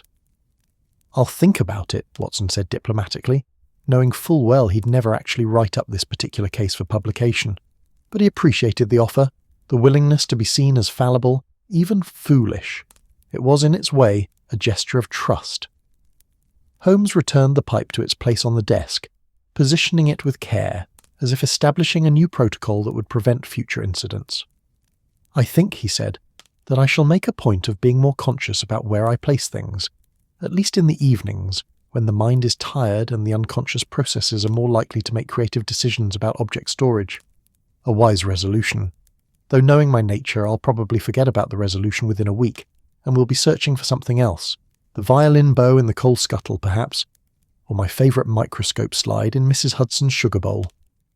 Watson shuddered theatrically. "Please, no. She's only just forgiven you for the butter dish incident." "The butter dish was perfectly clean before I used it for the chemical sample." "That's not the point, and you know it."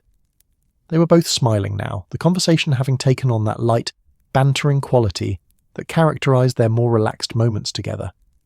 The serious philosophical discussion had given way to something easier, more playful, and Watson appreciated the shift. There was room in their friendship for both depths and shallows, for profound insights and simple amusement. The clock on the mantelpiece chimed the hour, 3:00, the afternoon officially established, the day moving steadily toward its conclusion.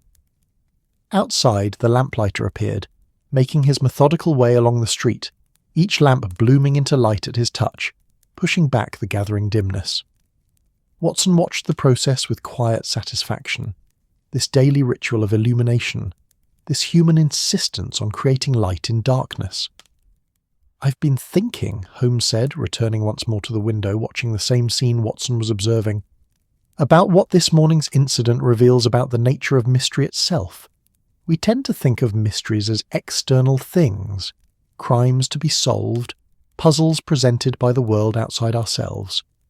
But perhaps the deepest mysteries are internal, the workings of our own minds, the gaps in our own awareness, the things we do without knowing why we do them. "That's rather profound for a discussion about a misplaced pipe," Watson observed. "The best insights often come from trivial sources. It's easy to be philosophical about grand subjects, the meaning of life, the nature of justice, the existence of God. But the small moments, the everyday incidents, these often reveal more about how we actually live, how we actually think and behave." Watson nodded, seeing the truth in this. "So the misplaced pipe becomes a window into the nature of consciousness and memory." "Everything becomes a window if you look at it properly. That's the essence of observation, Watson. Not just seeing what's in front of you, but understanding what it reveals about larger patterns, deeper truths." The lamplighter had finished his work on their street and was moving on to the next, his ladder over his shoulder, his purpose clear and unwavering. A simple job, Watson thought, but essential. Without those daily acts of illumination, London would sink into darkness each evening, become a city of shadows and obscurity. It was the small, routine acts that kept civilization functioning. The lamplighters and street sweepers, the postmen and cabbies, all performing their roles with steady reliability. "Thank you, by the way," Holmes said, still looking out the window, his voice quiet. "For what?" "For this morning. For treating my small crisis as if it mattered. For helping search, for participating in the investigation, for not making me feel ridiculous about the whole affair. Or at least not making me feel too ridiculous." Watson felt a warmth spread through his chest, that particular pleasure that comes from being valued by someone one values in return. "You're welcome. Though I did rather enjoy the whole thing, to be honest. The search, the deduction, the eventual solution. It was like one of our cases just scaled down to domestic dimensions." "Perhaps that's what friendship is," Holmes mused. "The willingness to treat another person's small concerns as if they were significant. Not because they objectively are significant, but because they matter to someone who matters to you. That's surprisingly sentimental coming from you. Even I have my moments, Watson, though I'd appreciate it if you didn't spread that around. I do have a reputation to maintain." "Your secret is safe with me," Watson assured him, and meant it. This softer side of Holmes, this capacity for reflection and even sentiment, was something the detective rarely showed. That he showed it to Watson was a privilege, a mark of trust and friendship that Watson did not take lightly. The afternoon continued its slow progression toward evening, the light fading by degrees so gradual they were almost imperceptible. Soon it would be time for tea, then dinner, then the evening's activities, whatever they might be. The day would continue its course, this incident of the forgotten pipe becoming just another memory among thousands, filed away in consciousness or lost to the gaps of forgetting. But for now, in this moment, standing at the window with his friend, Watson felt a deep contentment. The mystery had been solved, the pipe recovered, and in the process, they'd touched on larger truths about memory and consciousness, about human fallibility and the nature of friendship. It had been, all things considered, a rather excellent morning's work. Outside, London settled into its evening rhythms, the city of millions, each pursuing their own purposes, their own stories. And here, at 221B Baker Street, two friends stood in comfortable silence, the afternoon light fading around them, connected by years of shared experience and the simple, profound fact of mutual regard. The pipe sat on Holmes's desk, recovered and returned to its rightful place. A small object, easily lost and found again. But somehow, in the searching and the finding, in the conversations and revelations that had followed, it had become something more, a reminder that even the greatest minds were housed in fallible flesh, that mystery existed not just in crime and criminals, but in the everyday workings of consciousness itself, and that friendship was measured not in grand gestures but in the willingness to spend a morning searching for a lost pipe, treating a minor domestic crisis as if it were the most important case in London. It was, Watson thought, quite enough. Evening came to London the way it always did in November, not with dramatic flourish but with quiet insistence, the daylight slowly draining away like water from a basin, leaving behind the softer illumination of gaslight and lamplight, that warm amber glow that transformed the city into something almost magical. The fog, which had retreated during the afternoon, now contemplated a return, wisps of it beginning to gather at street corners, in doorways, along the river, as if the city itself were breathing out the accumulated moisture of the day.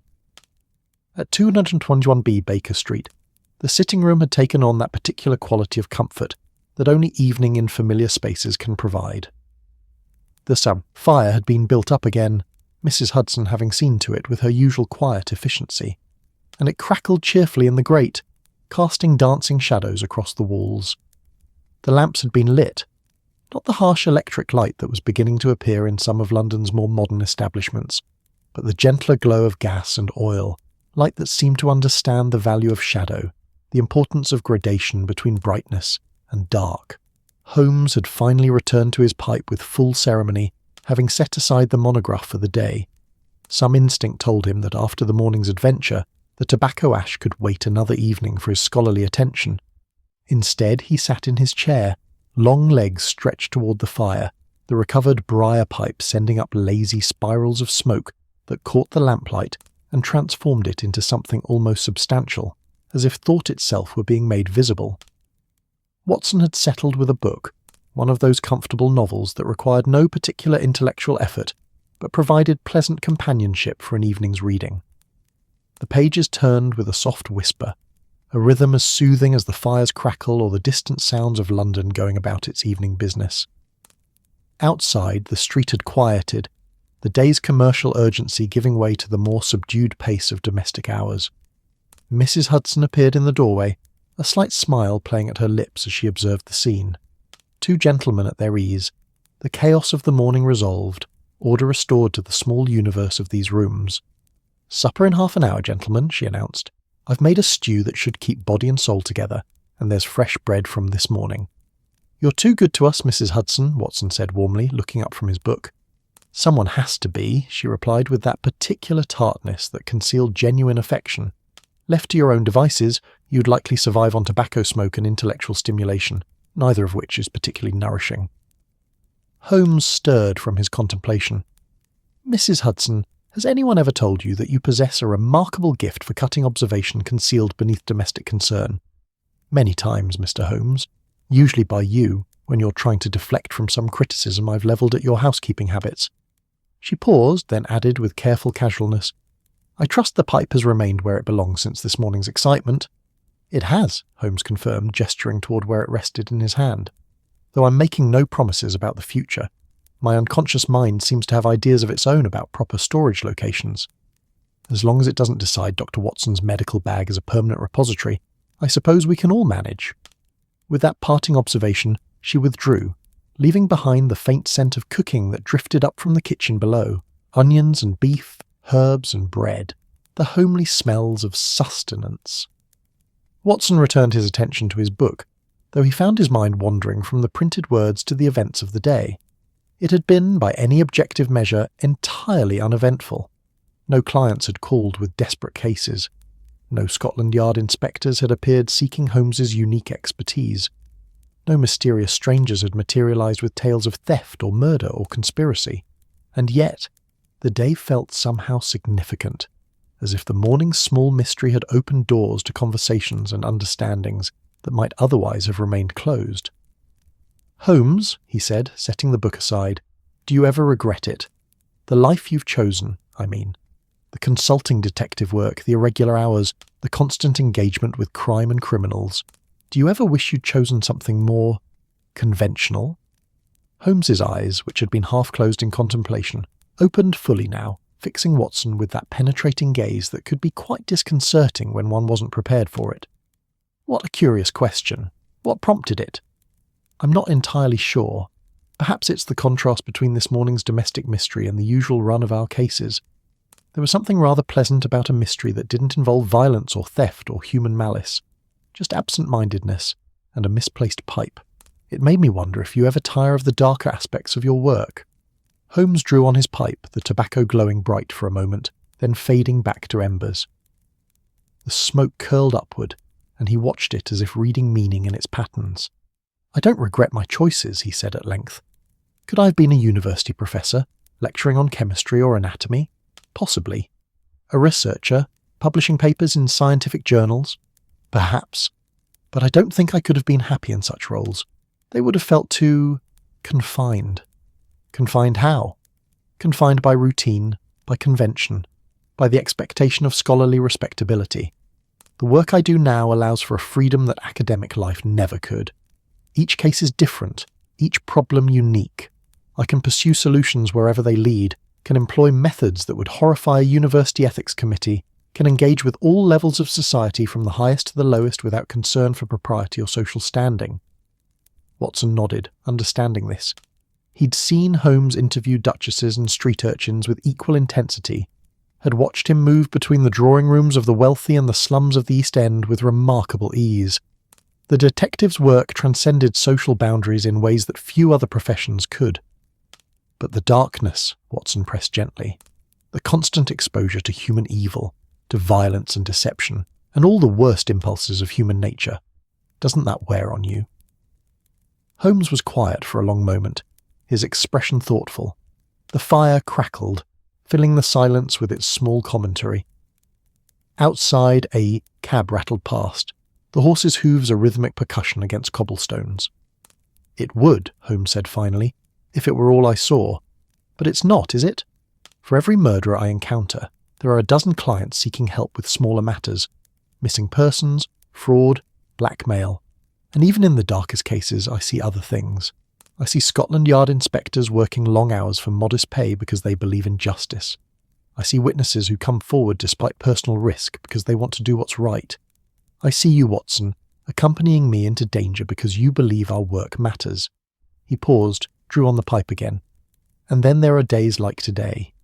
Days when the greatest mystery is where I've misplaced my pipe, when the investigation involves nothing more sinister than my own absent-mindedness, when the resolution brings nothing but a certain amused satisfaction.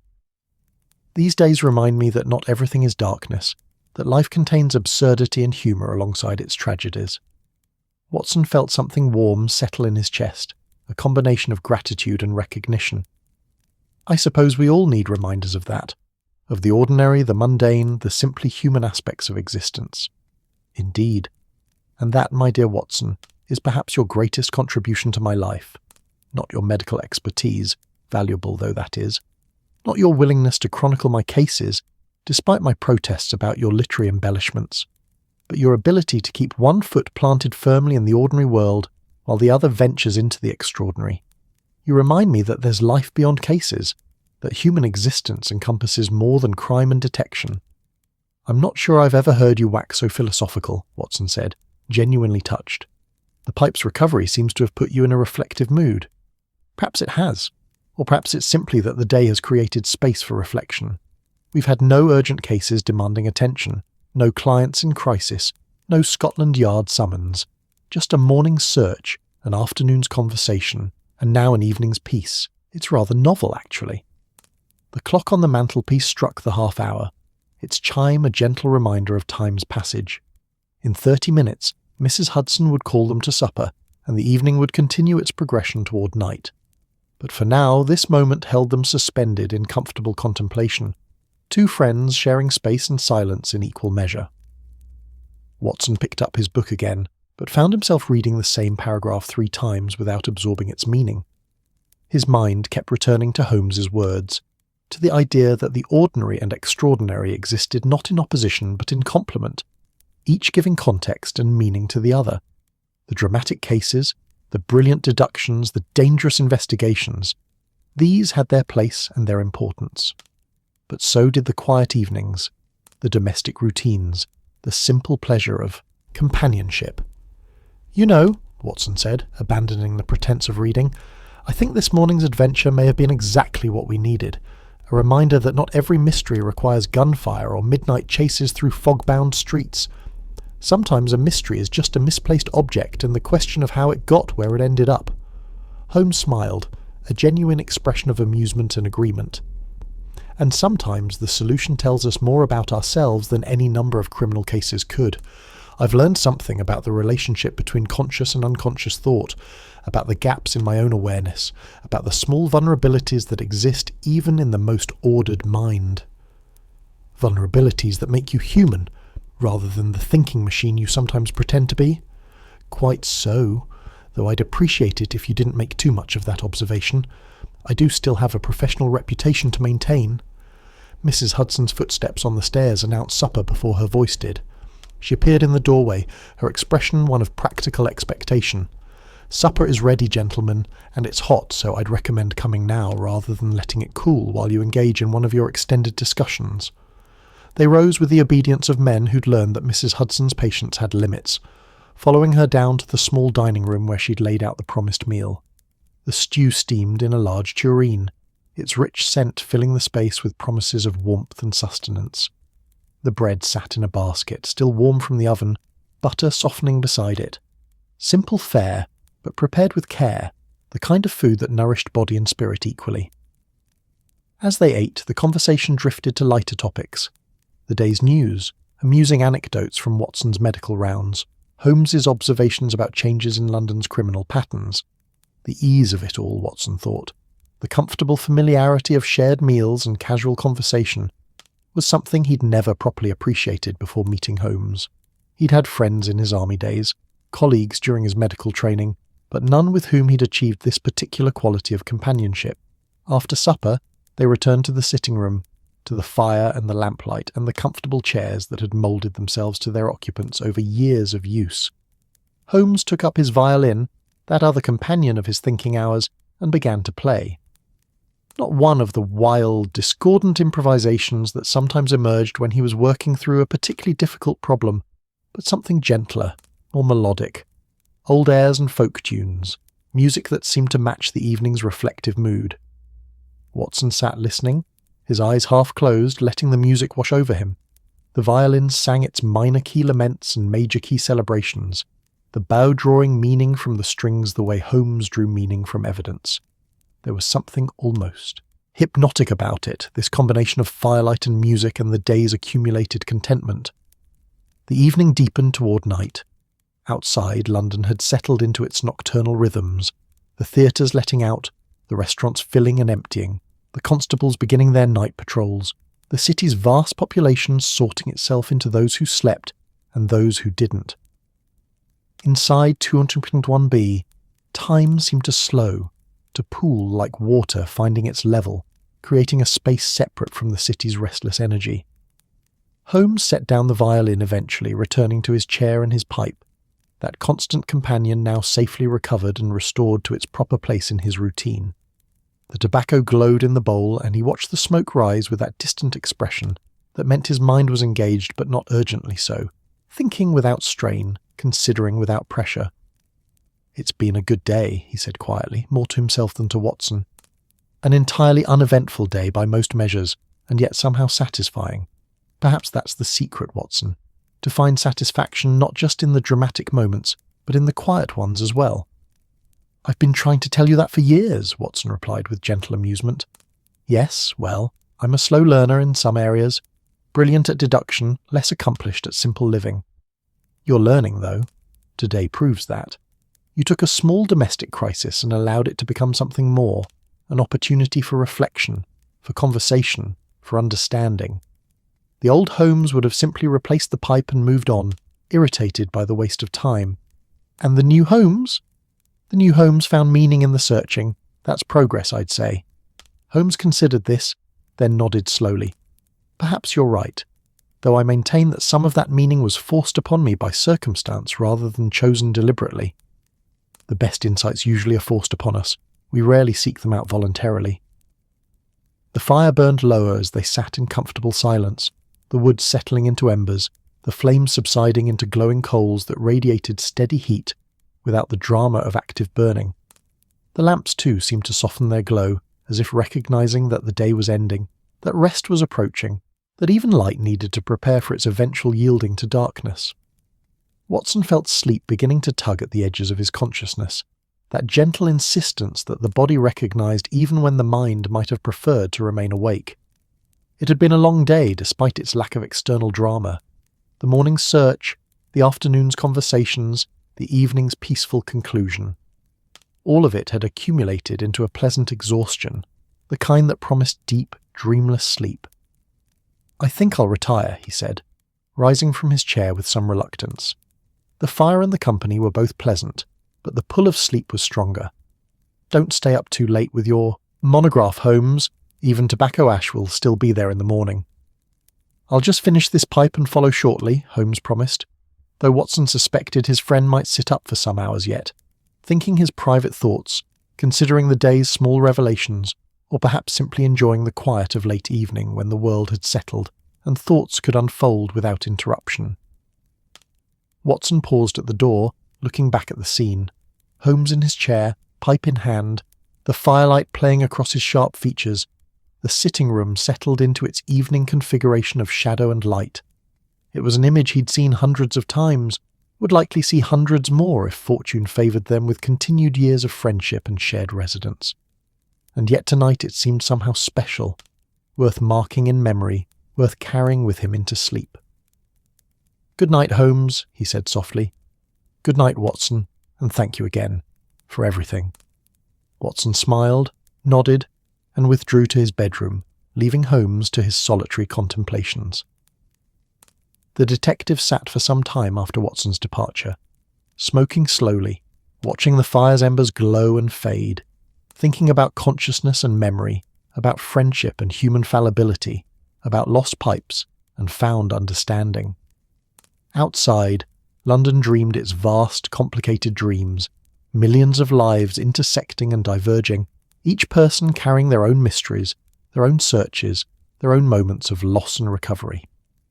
And here, at 221B Baker Street, in these familiar rooms where so many dramatic cases had been solved and so many brilliant deductions made, the day's small domestic mystery had been resolved with nothing more than patience, observation, and the companionship of friends. The pipe rested in Holmes's hand, warm and familiar, an object that had caused a morning's confusion, but had ultimately led to an afternoon and evening of unexpected richness. Sometimes, Holmes reflected, the things we lose are less important than what we discover while searching for them. Sometimes the journey matters more than the destination, and sometimes the smallest mysteries reveal the largest truths. He smoked in peaceful solitude, letting the day settle into memory, knowing that tomorrow would bring its own concerns, its own cases, its own challenges. But tonight, there was only this, the quiet sitting room, the glowing embers, the recovered pipe, and the deep satisfaction of a day well spent, even if it had been spent on nothing more significant than finding what had been temporarily lost. Eventually Holmes too retired, banking the fire, extinguishing the lamps, leaving the sitting room to its nighttime stillness. The city beyond the windows continued its ceaseless activity, but here, in these rooms, peace had settled like snow, soft and complete. The adventure of the forgotten pipe had reached its quiet conclusion, leaving behind nothing but contentment and the gentle wisdom that comes from paying attention to life's smaller moments. And somewhere in the darkness, if objects could be said to rest easy, the briar pipe sat in its proper place, ready for tomorrow's first smoke, its brief adventure concluded, its purpose restored, a simple object that had, for one day at least, become the centre of a small but perfect mystery. London slept, or didn't sleep, according to its nature. The fog thickened or dispersed. Time moved forward with its usual relentless patience. And at 221B Baker Street, two friends rested in the peace of mutual regard and shared experience. The day's small drama resolved, the evening's gentle wisdom absorbed, tomorrow's possibilities waiting to unfold. The end had come softly, as the best endings do, with no dramatic flourish, but only the quiet satisfaction of completion. The pipe had been found. The mystery had been solved. And in the searching and the finding, something larger had been discovered about friendship, about consciousness, about the small, precious moments that make up a life well lived. Sleep came to Baker Street finally, carrying with it the day's memories and tomorrow's dreams, and all was well. That's our story tonight. Are you drifting off beneath the starlit sky of Istanbul, the ocean whispers of Tahiti, the quiet glow of Amsterdam, or the soft night breeze of Kyoto? If this tale brought you calm, like the episode and subscribe for more nights like this. Let the silence of the world hold you. Let your dreams drift gently into the night. Sleep gently now, wherever you are in this wide and wondrous world.